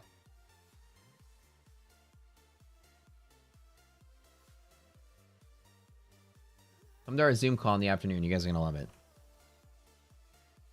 Promise, promise. Check out the platform if you haven't. We'll do, we teach you guys how to do trader funding programs. We're working with Elite Trader Funding, so we love coaching people. We love helping people. We created this software to help people. It's like basically a risk management type cheat sheet. Whatever you're trying to do or trying to learn.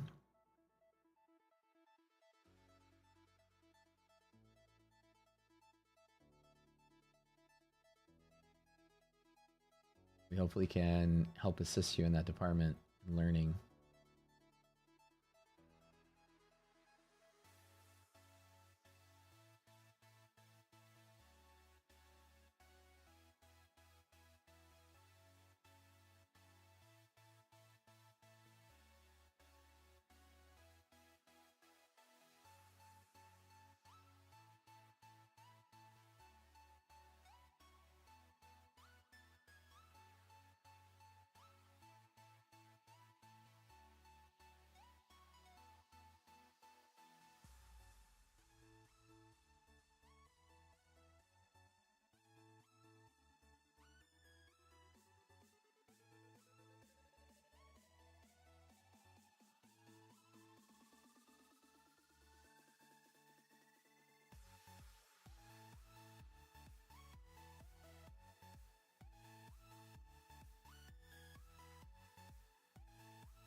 Not so fun today.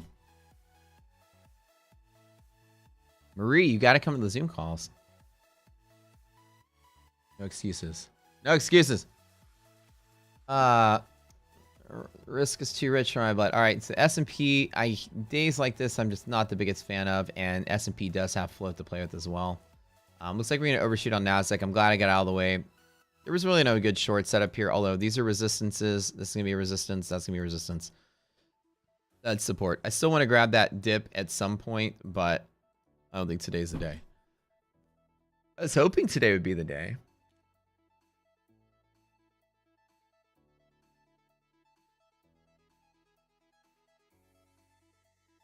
But we'll see.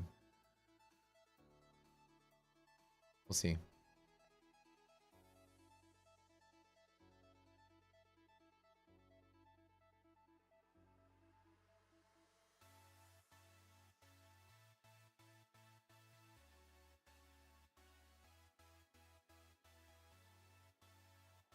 Might find an account there.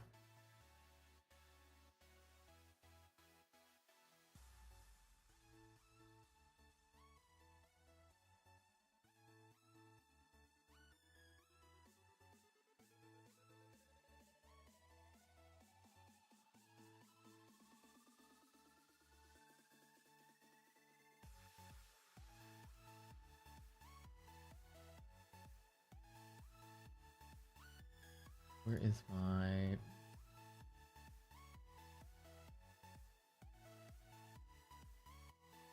Oh, wait, hold on. Product.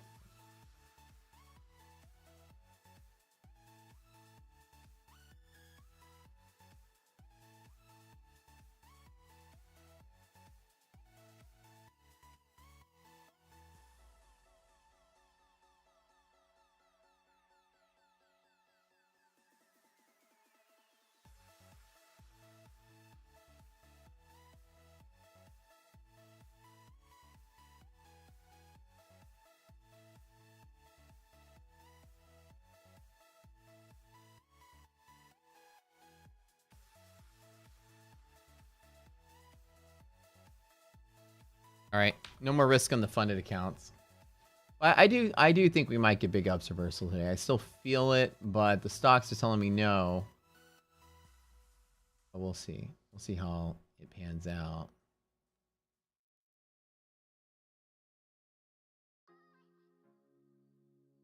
I think that the S&P has room to fall, which I don't like.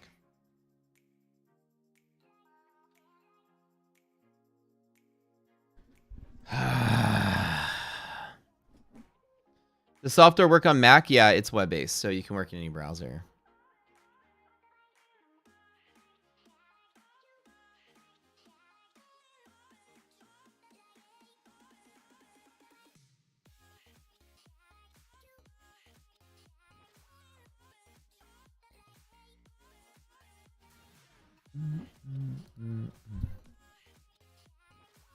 Let this fall a little further and grab that S&P. That'd be a good one.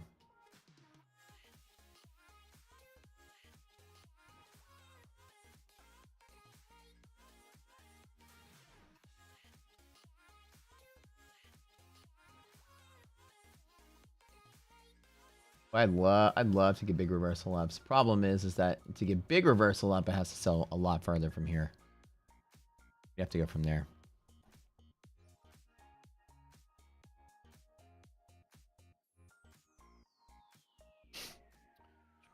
No man's land. Not a good place to trade. I'm sit flat on this one.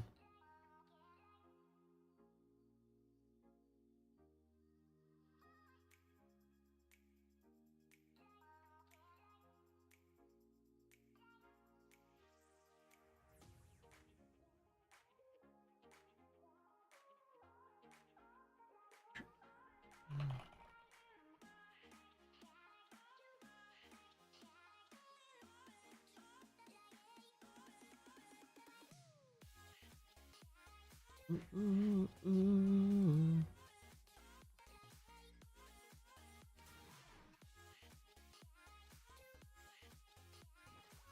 3 o'clock. Zoom call.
So my thought is the market's going to flush today and then reverse later on in the day. Definitely feels like it's going to go down. But, oh no, we're still a DD ban on Nasdaq, so it might actually hold. It's not a clean setup today, unfortunately. We're not getting a lot of love.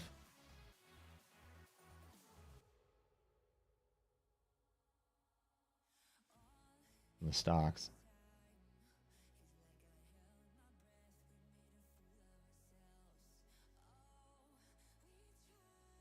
I'll let this one play out.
Let's get that float on S&P. I might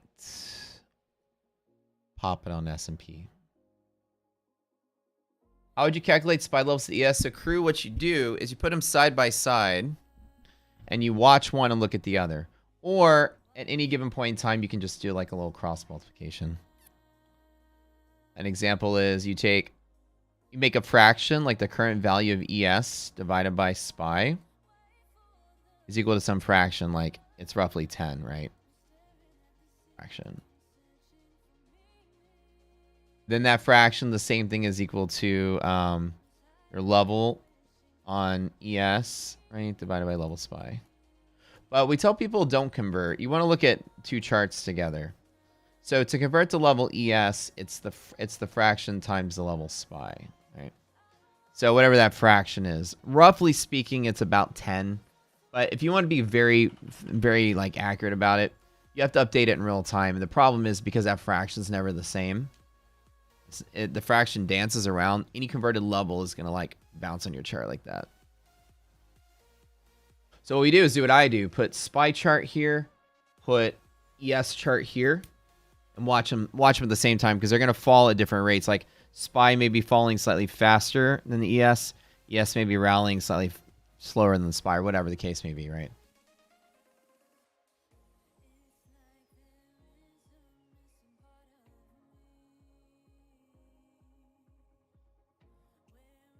Yeah, that SPY tap.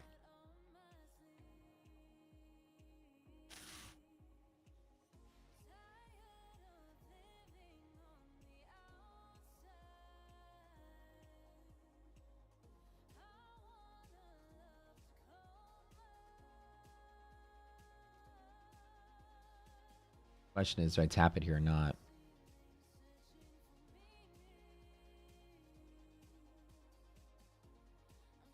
There's always an op off the green line.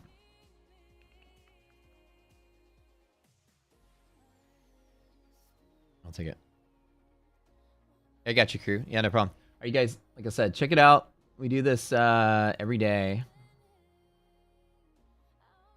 I promise you guys, y'all are doing funded programs, and that's all geared towards futures trading and funded programs. All of it, 100%. That's the link, and it's like, if you check it out for 3 days, and if you don't like it, we just refund you. Come on, market.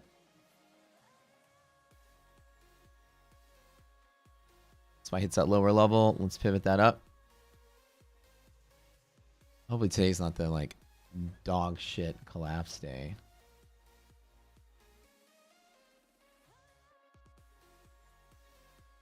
There it is. Spy on the edge. There it is. We hit it. All right. Let's just pop it. There's the flush on SPY. It's a retracement.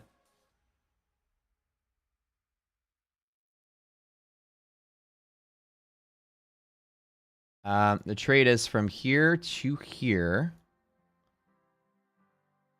It's about a 1-to-1 trade, I guess, with the R&R I have set up here.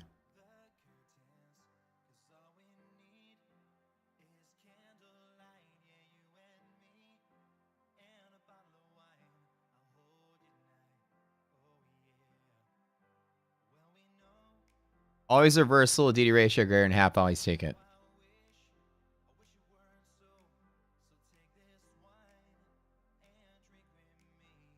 88% chance. We close inside the bands.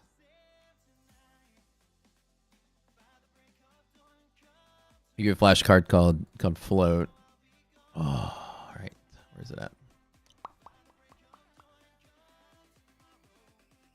The market all night felt like it was trying to sell off, but it's still not a bear market. It's still strongly bullish. I hope it flushed at a lot of people and then just reverse the next 2 or 3 days. DD float is this particular setup. Lower green band just pushes it against it when that ratio is greater than half. There's always a decent setup. Even in this amount of falling, see how there's always pivoting action off of there. I always try to take it. Because like I said, those floats are big ups. While Nasdaq did kind of blast through its own, S&P is kind of like the guiding horse of the wagon.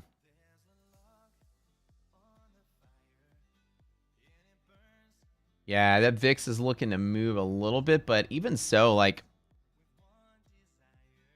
I was a little concerned seeing VIX move like it was doing. I expect the market to be this.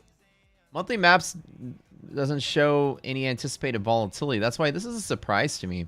But I think the stocks were all weak today. I mean, Apple and some other stocks are just getting clobbered. I mean, you can look at the maps. There's practically like no expected volatility. There's a little bit of selling pressure as anticipated. Like the slope is up. A little selling pressure, yeah, but volatility, it's not like the market is dying any kind of sense of volatility. Nasdaq being in a bear zone is one thing. But still, the market's liquid. It's not really that volatile. VIX is crazily in decay. VIX futures, I mean, less than 19. It's been a while since we've sustainably like been in backwardation, right? And then stayed there. We're way below triple B markets. I mean, even bull markets, you tend to want a little bit of contango, but this flipping of the forward curve for November VIX was a little suspect. Still, though, I mean, backwardation is, we underprice volatility, but I mean, it's low VIX, so it's like unexpected. There's no catalyst, no news, nothing today. Who knows? Well, you guys are right back.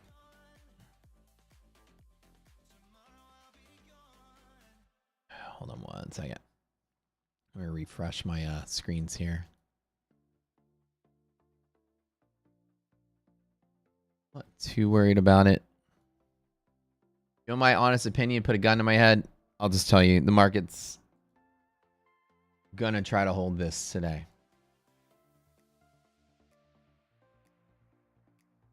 Gonna try.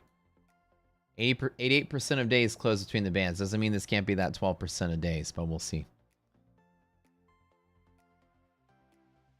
Scary time. This has been a rough day. So we haven't had many rough days this month. This has been kind of a clean month. This is like the roughest day I've had. For sure. In a while.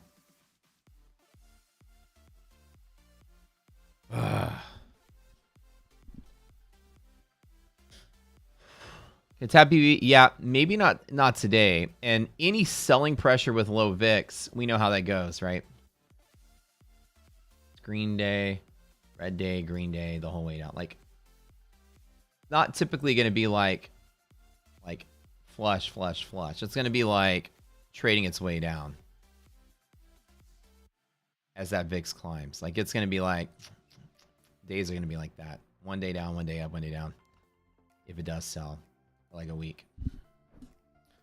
This is not like a illiquid crash market.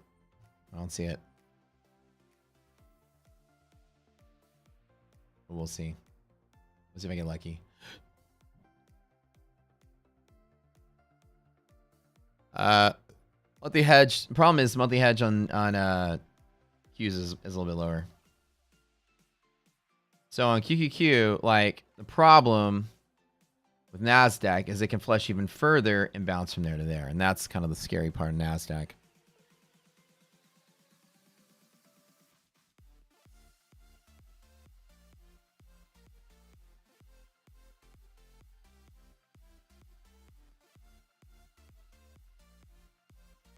Watch spy here on the edge.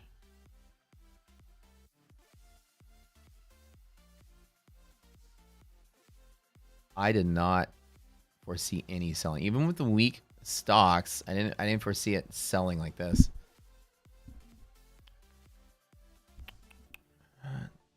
There's our high volume pivot, lower DD band right here.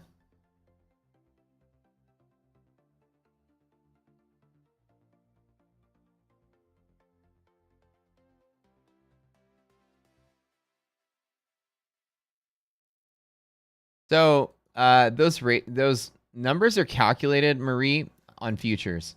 I'm just converting them by like estimating where it will be when I'm looking at the SPY chart. Like I'm putting it roughly where it needs to be. Like it's not a calculated in SPY. So DD is a futures thing. But since I'm trying to look at both at the same time for you guys in the stream, I'm kind of like drawing it about where it should be.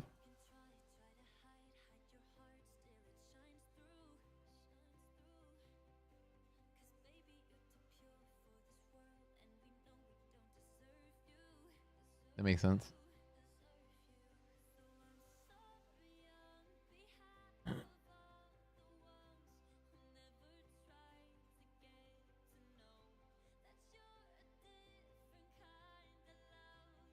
Where the heck is all the rest of my tickers?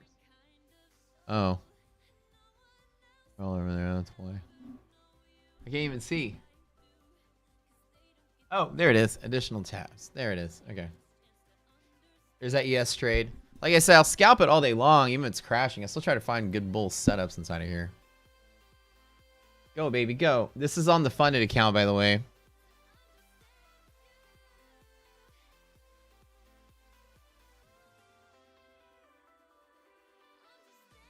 And just in this environment, I'm only trading the one funded account. I'm not stacking them up like trading multiples. Just one. I'm just taking risk in one.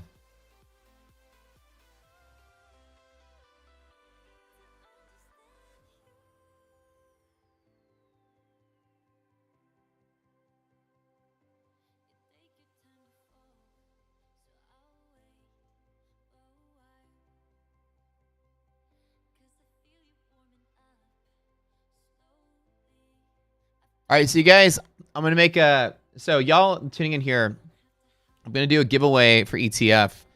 I'm giving away 5 $100,000 one-step evals. So if you watch the stream and comment every day between now and then, like the stream after, we're gonna announce a contest every day. But the rule is,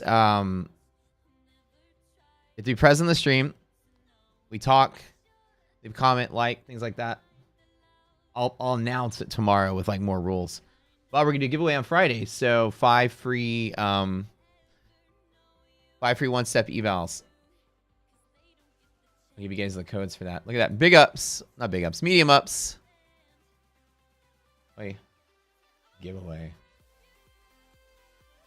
Yeah.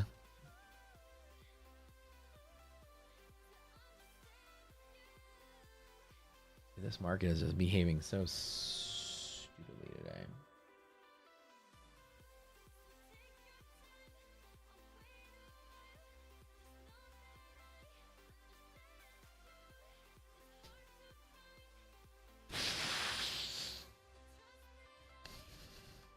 It's like this is even a light news week. Are we like, I don't know what the market's trying to price in right now. It's just the part that just got me confused.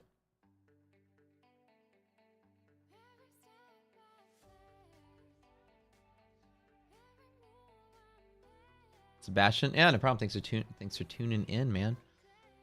This market's crazy. I'm getting any bull left today.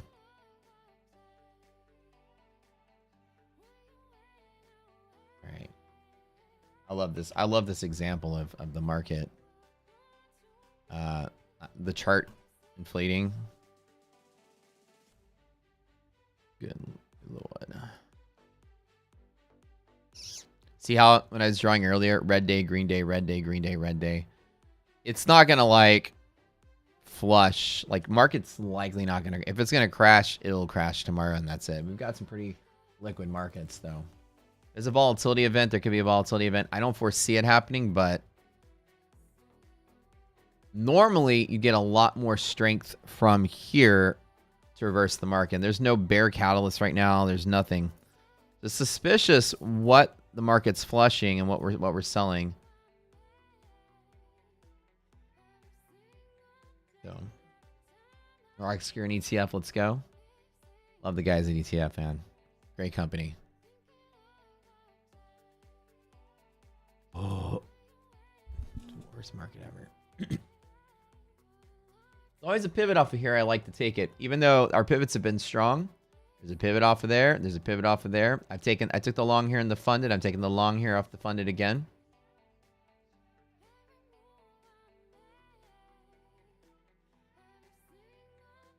Man, this is just a nightmarishly weird market. Like just weird in general.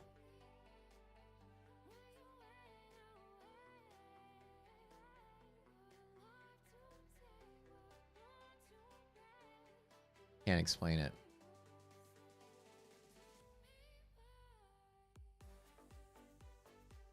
It's pricing in a Trump victory. Well, the Trump victory last time. Barking up rallying for God, how many years? 4 or 5 years. COVID.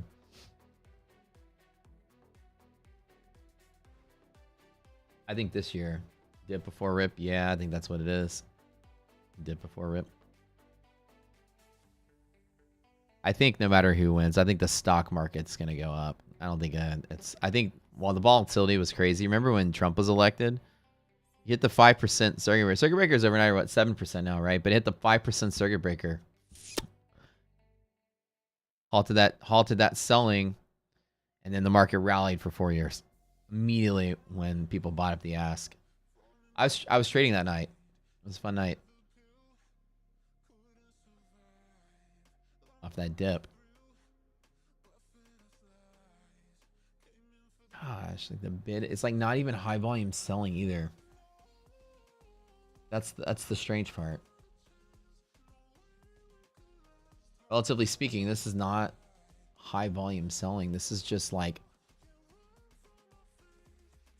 markets displacing the bid. Like it's just pricing something in lower. Like the algorithms are just like.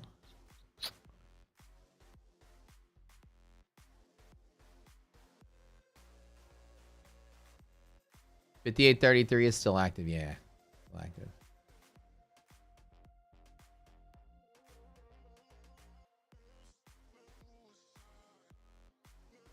How do I trade during those bullish conditions? Like during the 2016 to 2020 years, that was kind of like this a formative year, at least for us, because like we started creating a bunch of the tools that we have over time, mostly between 2016 and 2020. So in 2016, I came out with some interesting tools that weren't like the complete set of what we have. It was 2019 when I came up with like liquidity maps, hedge pressures, things like that, which strengthened everything we did. Resilience was around that time. DD bands came out like 2 years ago, something like that. I'd imagine the people that just lucked into this and popped a short button and just watched it walk down. All right, so hopefully we sit here and we're pretty on this. Let me. What's we got here? 88% of days we close. That's the thing. It's not 80% chance of reversal, but 88% of days we close inside the bands. It was inside the bands, so that's what I'm hoping we see. MHP on Nasdaq coming up. In those years, like that's when I kind of formed my own bias about bull markets. Like I just really spent very little time trying to short markets. I learned over time that markets want to be bullish more often than they're not. 70% of monthly candles are green. 70% if you count the last 10 years. 70 months were green, 28 months are red. I mean, markets, even in the worst scenario, market crashes and whatever. Just a lot of green. So like during those years, I spent a lot of time creating tools to identify bull markets, basically is what I was doing. And where can I find a dip to buy? When markets are flushing, how far do I wait to take my longs? Like remember, you guys watched me today on the funded account. Took a long there. Took a long there. Even though it's not necessarily playing out, I'm not randomly buying at random spots. Like I can identify high volume pivots to trade off of. That's kind of what my goal was, is to create ways to identify where can traders be so that bull markets that have a flush day, how far does it go to where I find my dip to buy? Like this is my dip to buy right here, right? So my idea was how it started formulating me as a trader. Like how do I find volume? How do I identify where other traders can be? Markets are selling, but where can I find where the other traders are going to be during the selling? Boom, there's a level. And now I can see that that support is losing. They don't like at all. I give this about 10 points before I call it. So about right here. Yeah. Is the market looking for buyers or stops? The market really doesn't look for stops. I have some friends that are market makers, and believe it or not, they're more clueless about the market than you are. They really don't, like, your stops aren't known by anybody other than you and possibly your broker, and your broker's not sharing the information with anyone. So like if I put a stop loss market order, even a stop limit order, it's not known by the market. The information isn't like transmitted to the exchange or anything. It's local on your platform. When the limit order is executed on stop limit, then the exchange knows it. The stop market just fires a market order when it's triggered. So like the market doesn't know where stops are. While they do try to, occasionally replace the bid, they're never trying to create illiquid moments. Because in reality, like if there's an attack to push the market down to trigger stops, it's never market makers. Their job is to find liquidity because they make the most money when markets are liquid. When markets are flat, stable, and trading back and forth, market makers are raking in cash. They don't want to squeeze out either side. But an advantageous like position in a hedge fund may be like, here's a key support level. Let's attack it and see if it drops really quick so we can buy it. So there are a lot of times markets will gain like attacks like that, but the market itself is not trying to like create periods of illiquidity. If you ask any market maker in the world, like what would your ideal situation be? And they would tell you that the market stays flat and doesn't move forever and stays at the same price and doesn't move. And they said, I'll trade bid and ask all day long. If the market was, because they get paid for every trade they make, the market was flat and didn't move or up without volatility, then people would be happy. So when markets are selling, it's legitimate, right? It's never really like some shenanigans there. I love that question though. It's a great question, Andrew. The market makers are looking for buyers. Anytime the bid drops, you're looking for buyers.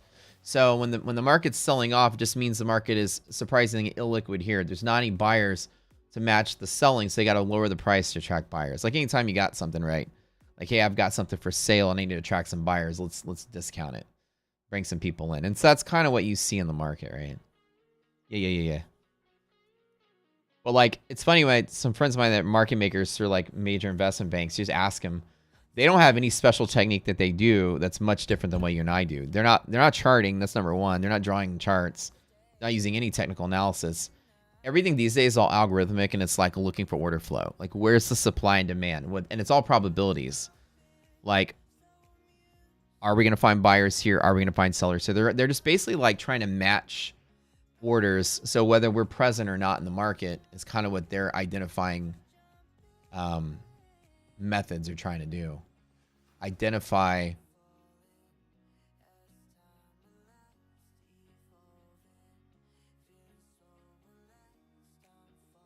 where liquidity will be.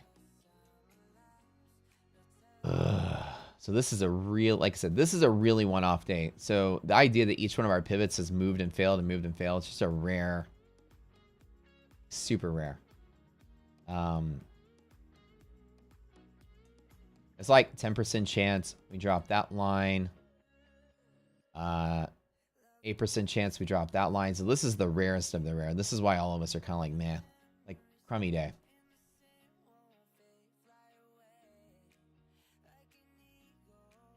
Nobody would have thought. Say we just waltz lower. And it's not even really like any catalyst, any selling pressure. It's just trying to move. I'm still taking the bet that it doesn't complete the day like this, but we'll see. Big brain market info.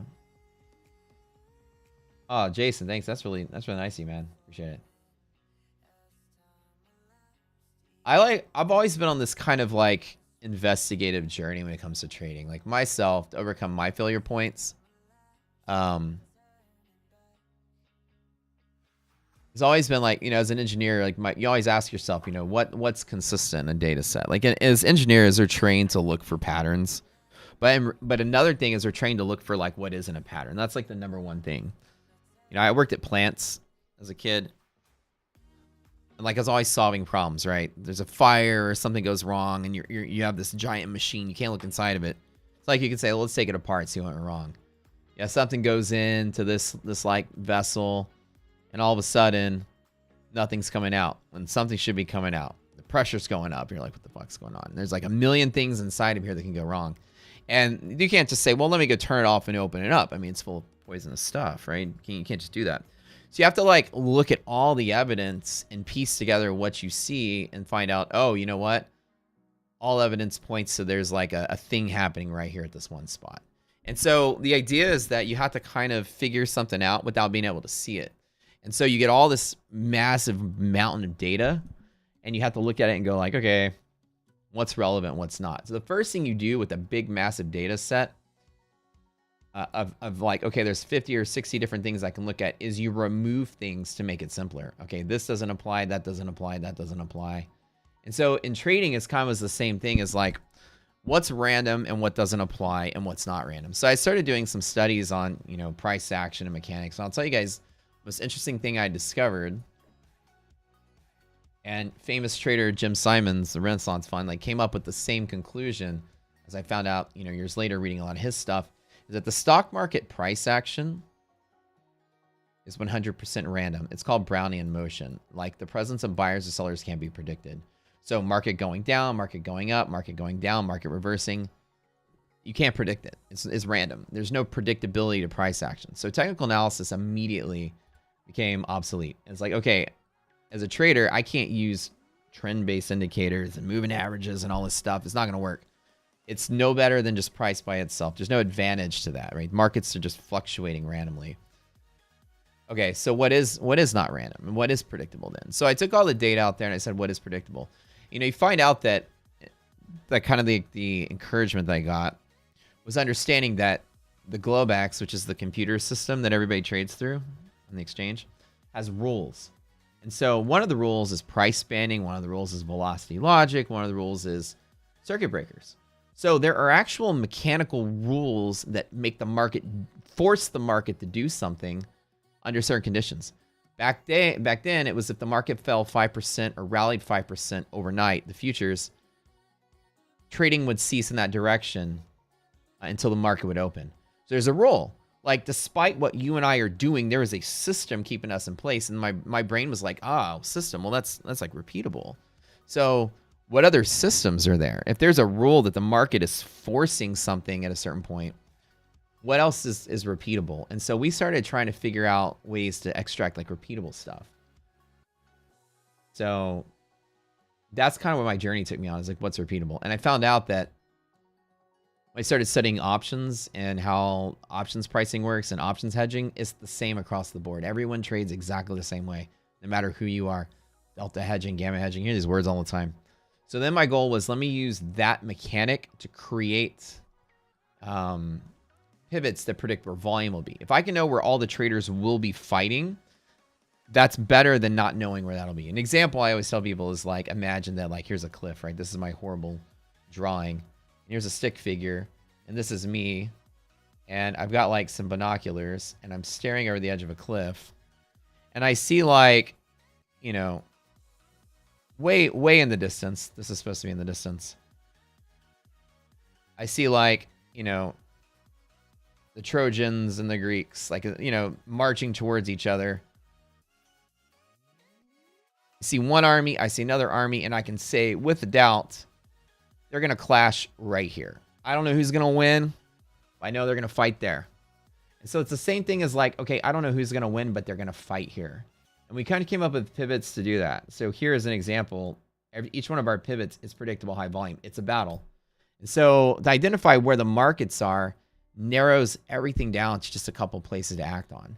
So the neat thing is that this is the only place I trade from here, exactly here, and here, exactly there.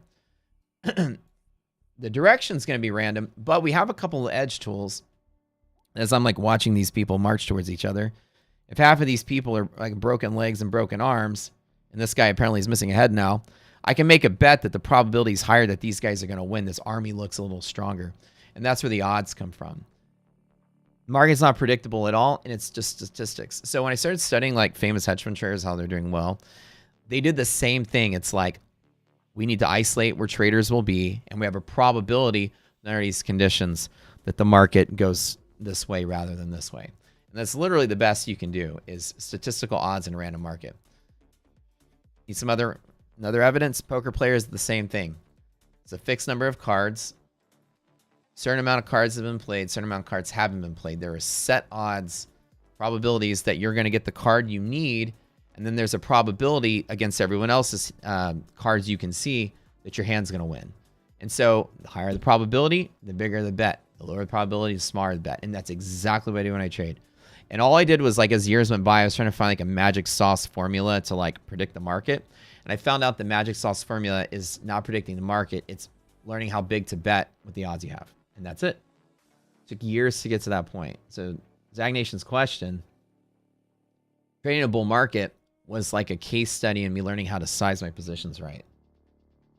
There's no like magic to me being able to predict the market, why my P&L curve is decently sized to not have a lot of drawdown. The actual skill set is sizing your positions correctly based on the risk. So the odds are high, 88% chance that we close above the screen line, which is why I have a long position here. But I'm not longing the farm because some odd things are happening. My confidence is a little bit lower, right? So like the P&L curve from that challenge. Now today I'm swinging for the fence on the challenge because I want to win or get nothing at all. Like I've been winning every day, but I'm not outpacing the people that got a weak head start. So here is a different story. I'm kind of YOLOing the challenge to buy the dip here, because I need to outpace the person in front of me. Is like 8K ahead, and I make 4, they make 4. I make 3, they make 3. It's like no matter how good I do, I can't get over. I only got 10 days to pass them up. Actually, 8 days, I think 9 or 10 days, something like that. No. But the trick, and I always try to tell people this, the trick to trading well is how big you bet. That's it. You could randomly pick a direction. The P&L curve for the challenge account is pretty solid. The fact that the dips are manageable is just managing position size. Now, I've gotten lucky getting most of the trades right, but it's not getting the trades right or wrong. It's knowing when to bail when you're wrong. And so, you know, I'm not betting too big that one trade blows me out. And that's really where your skills are going to come in. So that's like what we try to teach is betting correctly. And while I did get lucky and, win 80% of the trades, that helped. The really good stat that you'll see is the run up to drawdown ratio. 25 to 3. That's like 8. That's like 8 to 1. So I'm only drawing down, a certain percentage of the account because I'm bailing quick whenever I'm wrong. And I'm not betting too big either. I think they allow 2 minis and 20 micros, so up to 4 contracts. I've only traded 2 the entire time. I haven't even gone full lot.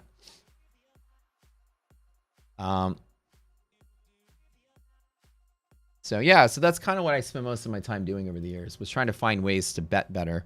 Because I realized that the only thing you really can't control is like how big you bet. So we have equations that tell you how big you should bet under certain conditions. That's how.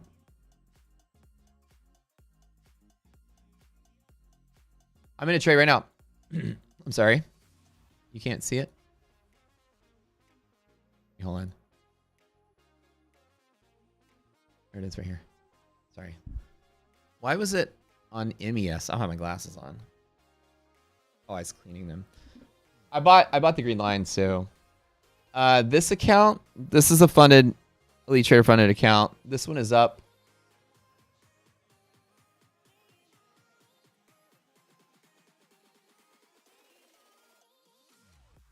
Get a picture of this one. This is a funded 100K static, so I'm up like 2,600 on a funded account. So this is a real. Rather, that's the real account.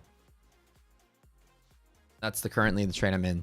2 minis, 375 entry right off of here, up to 550. So that's the one. I'm looking for big ups today on this one. Big reversal pressure. We'll see if I get it. We'll see. Risk manager. Especially when it comes to trader funding programs, which I do love. I think they're great for people, especially people trying to learn trading. And get, like I always tell, there's like 3 ways to learn trading, right? You can do paper. Well, there used to only be 2 ways, paper and real. The problem with real is that the risk is high, right? Risk is really high, especially in futures. And when I started trading futures, believe it or not, you guys, this is how old I am. They didn't have micros or minis. They only had minis. So imagine the fact that you have micros now is a blessing. I think micros came out in like 2019, dude. It's like a fresh new thing. When I'm trading oil futures in 2016, boy, it's minis. My every day of my life was $2,000 to $10,000 up and down. You had no granularity, less than a single oil contract. You couldn't trade micro nothing. So risk used to be very high because you could lose a lot of money because of the volatility, right? The reward in real trading is also very high as well. But it takes a long time to be able to perform really well. Now, the problem with paper is that the risk is 0 and the reward is 0. And so there's another little column that I like to show people this. Is that you have the real skill set emotions, right? Emotions and therefore risk management, which is you behaving a certain way while being emotional. How do you manage your position, which is emotions is part of that, right? Emotions, you get 0 practice. Risk management, you get high practice. You can simulate anything in a paper environment. Real, everything is high and real, right? The stakes are high, the reward is high, the risk is high, emotions are high, risk management, you get the same probability.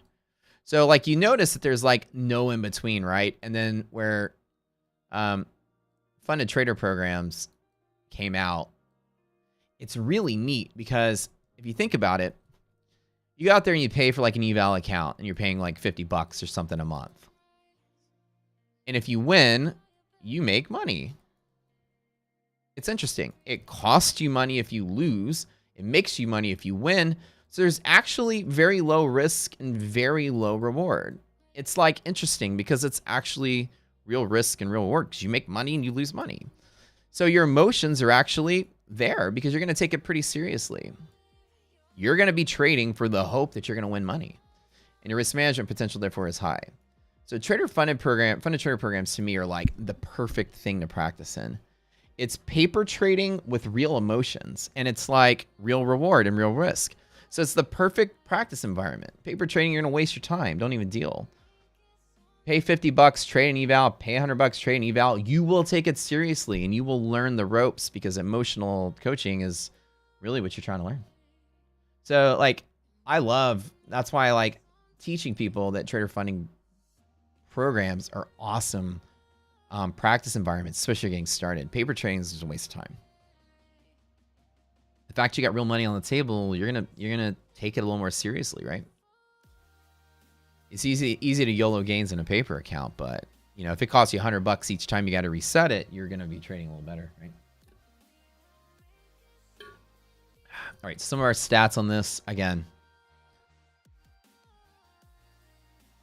90% of days, E a day, close above here.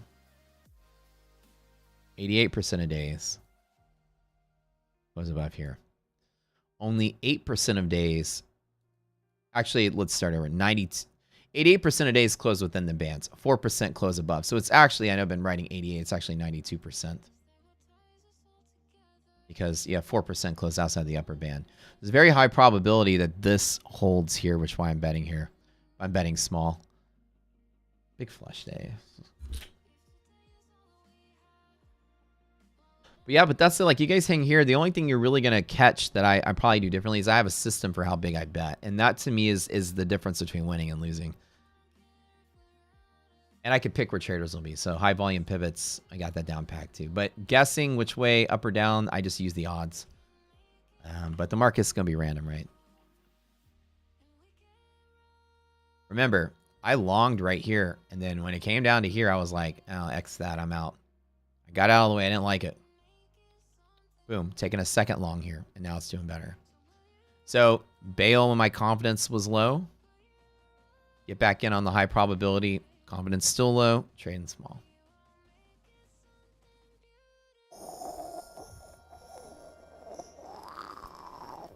I hate days like this, though.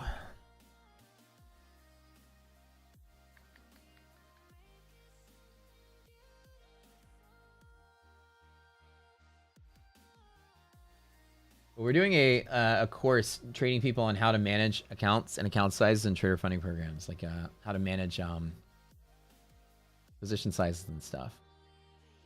Very big. And our stuff is pretty easy to learn. It's not like it's super tough. It's more like, here's the line, here's the probability, and that's basically it.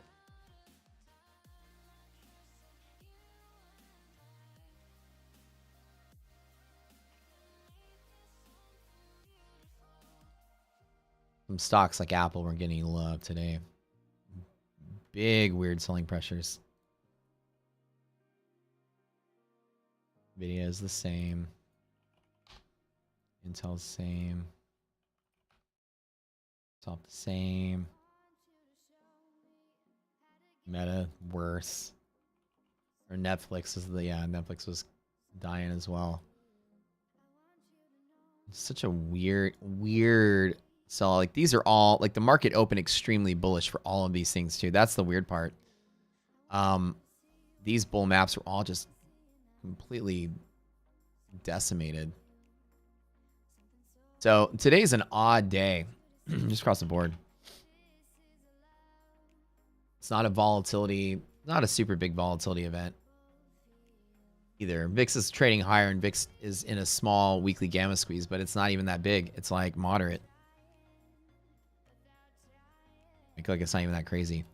VIX breaking hedge pressure was causing a little bit of problems in the market. So anytime VIX crosses key resistance pivot, market's a little crazy, but not that crazy. It hasn't moved that far. It barely is on the other side.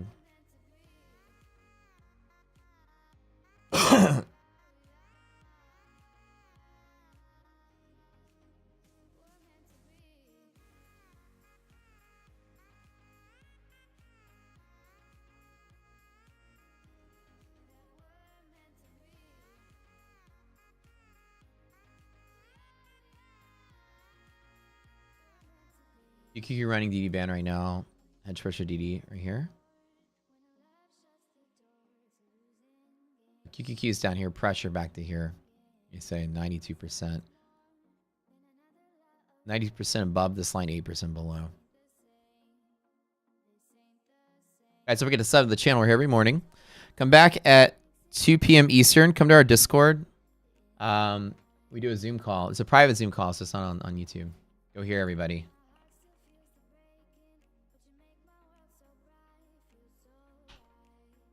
Go to ask for help. Talk to Slacks. Talk to me. We'll tell you about what our program is like. I always tell people, like, give it a shot for 2 or 3 days. We're doing this 50% off thing for, like, the first month. And then you can do, like, 3 days, full money back. If you don't like it, come to the Zoom calls. I promise you guys. First 3 days will be, like, mind explosion for y'all. If you hate it, we'll just refund you. But we have a ton of people that are doing this program right now. We get to the 20th day, we start over. We're like on day 5, I think, of starting over, but all the lessons are recorded and posted. It's a 20-day series. It goes from like start to finish on everything. God, look at this. Low volume flushing. It's so weird. Don't understand. Not normal.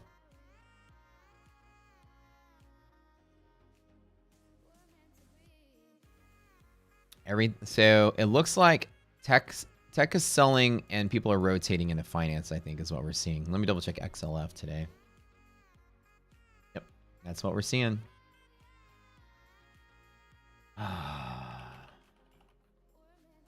Let's see what else is looking good today. Real estate and utilities. We get the housing. I think like new build this week, right? The real estate number coming out tomorrow, I think. Building permits. Yep, that's tomorrow. Trading up ahead of building permits, I guess.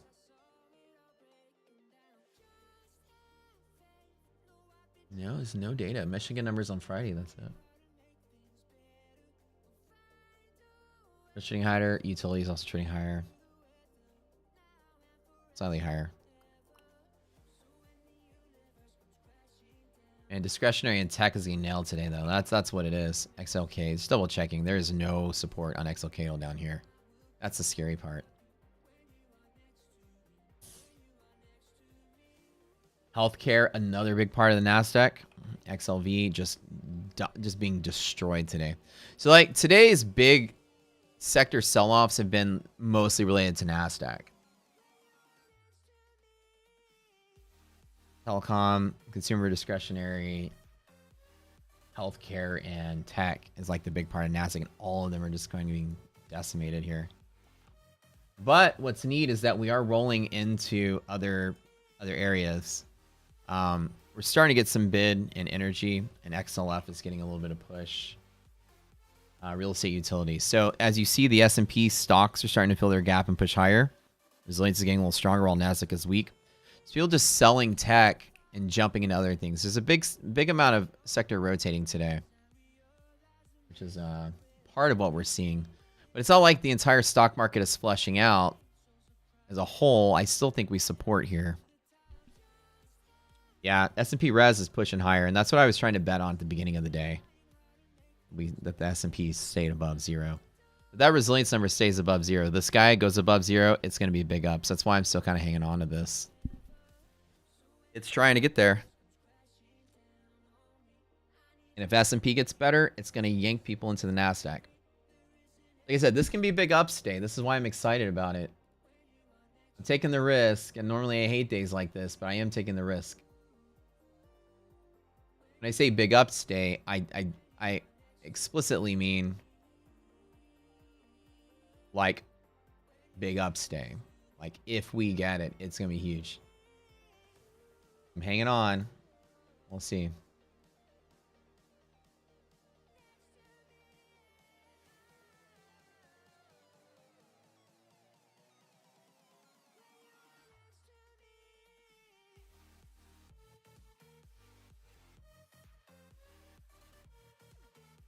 So I'm hanging on to this. This account's up about $3,000 for the day, so I only traded this one. profitable. No evals, just the, I mean, sorry, profitable. The eval, the funded.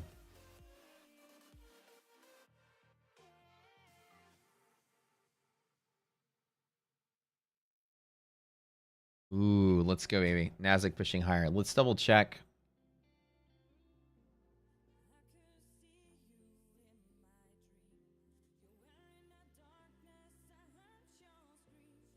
Let's see if we got some good stocks on half gap breakup. Let's see which stocks are filling their gaps now.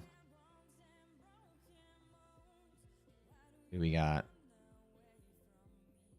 Got some movers. Ulta. Anything big though? Let me double check. Palantir, TLT 20-year Treasury, Starbucks, TSM, even the XLF. So XLF is looking pretty strong. We were talking about that earlier. CVS, Walmart, Cisco.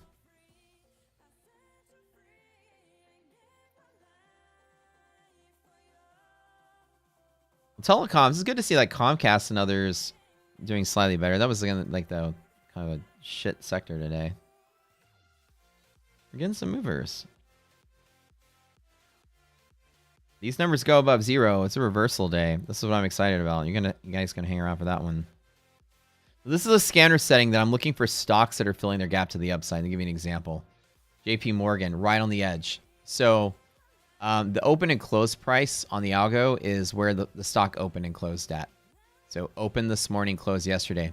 So like JP Morgan, for example, we're looking for stocks that have gap down and are trading up to fill their gap, like filling their gap and going. So this scanner setting that I'm doing is looking to see which stocks are causing the market to move higher. Resilience is a gap fill predictor. It's an aggregate of all the stocks, and a lot of stocks are moving higher, coming back down. So I don't know which stock is on the edge. I'm trying to figure it out. It's probably a tech stock. Look at Apple today. Apple's nuts. I don't see anything on the list, though, that's really giving us that.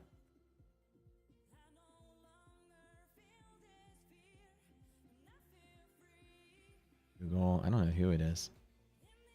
Definitely not a tech stock, then.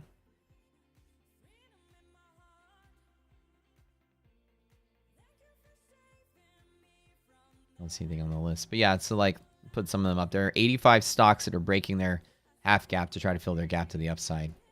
So I'm looking to see if there's more stocks in that condition. As this number is starting to improve, it's a really decent sign. But it's still not there yet. I want to see it sustainably above there. 89.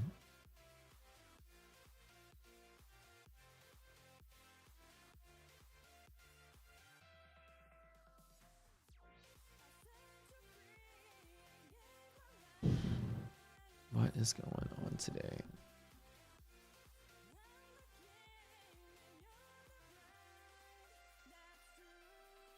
Russell's picking a bid on monthly hedge. You guys that are trading Russell.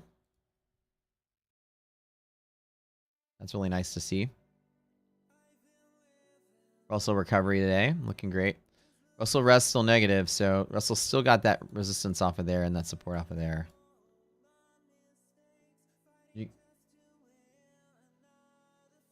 Some of you guys love trading that Russell.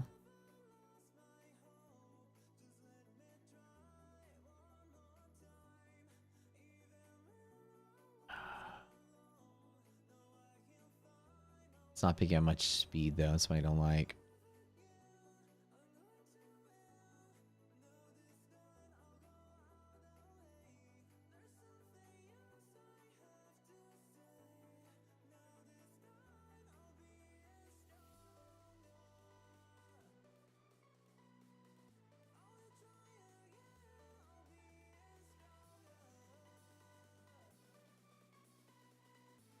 You see that improvement on that resilience number.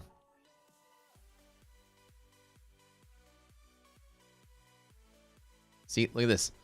Low volume selling. It is so weird. This is a very unusual day, you guys. It's not normal to see the market move like this. Or low volume red candles. Very odd.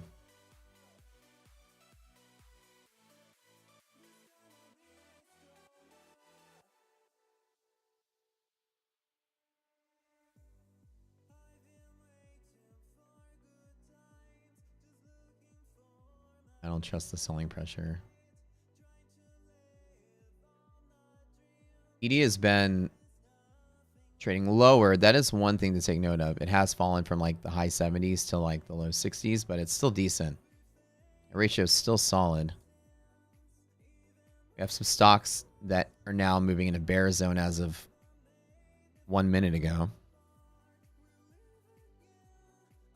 Stocks are collapsing through there.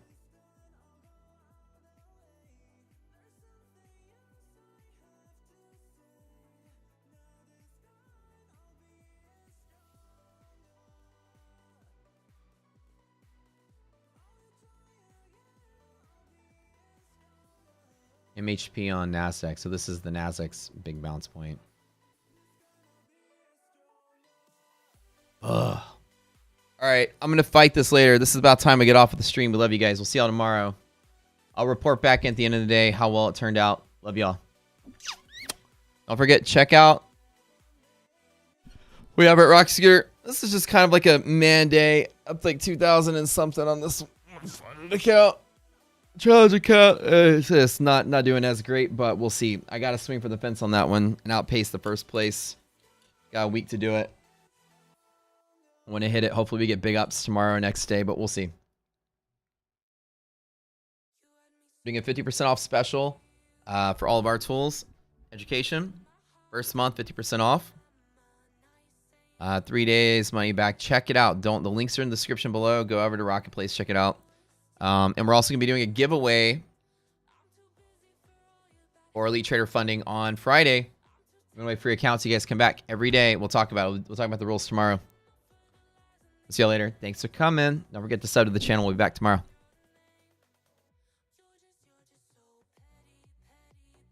3 p.m. today's Zoom call. You're going to want to come today. Today's an important lesson.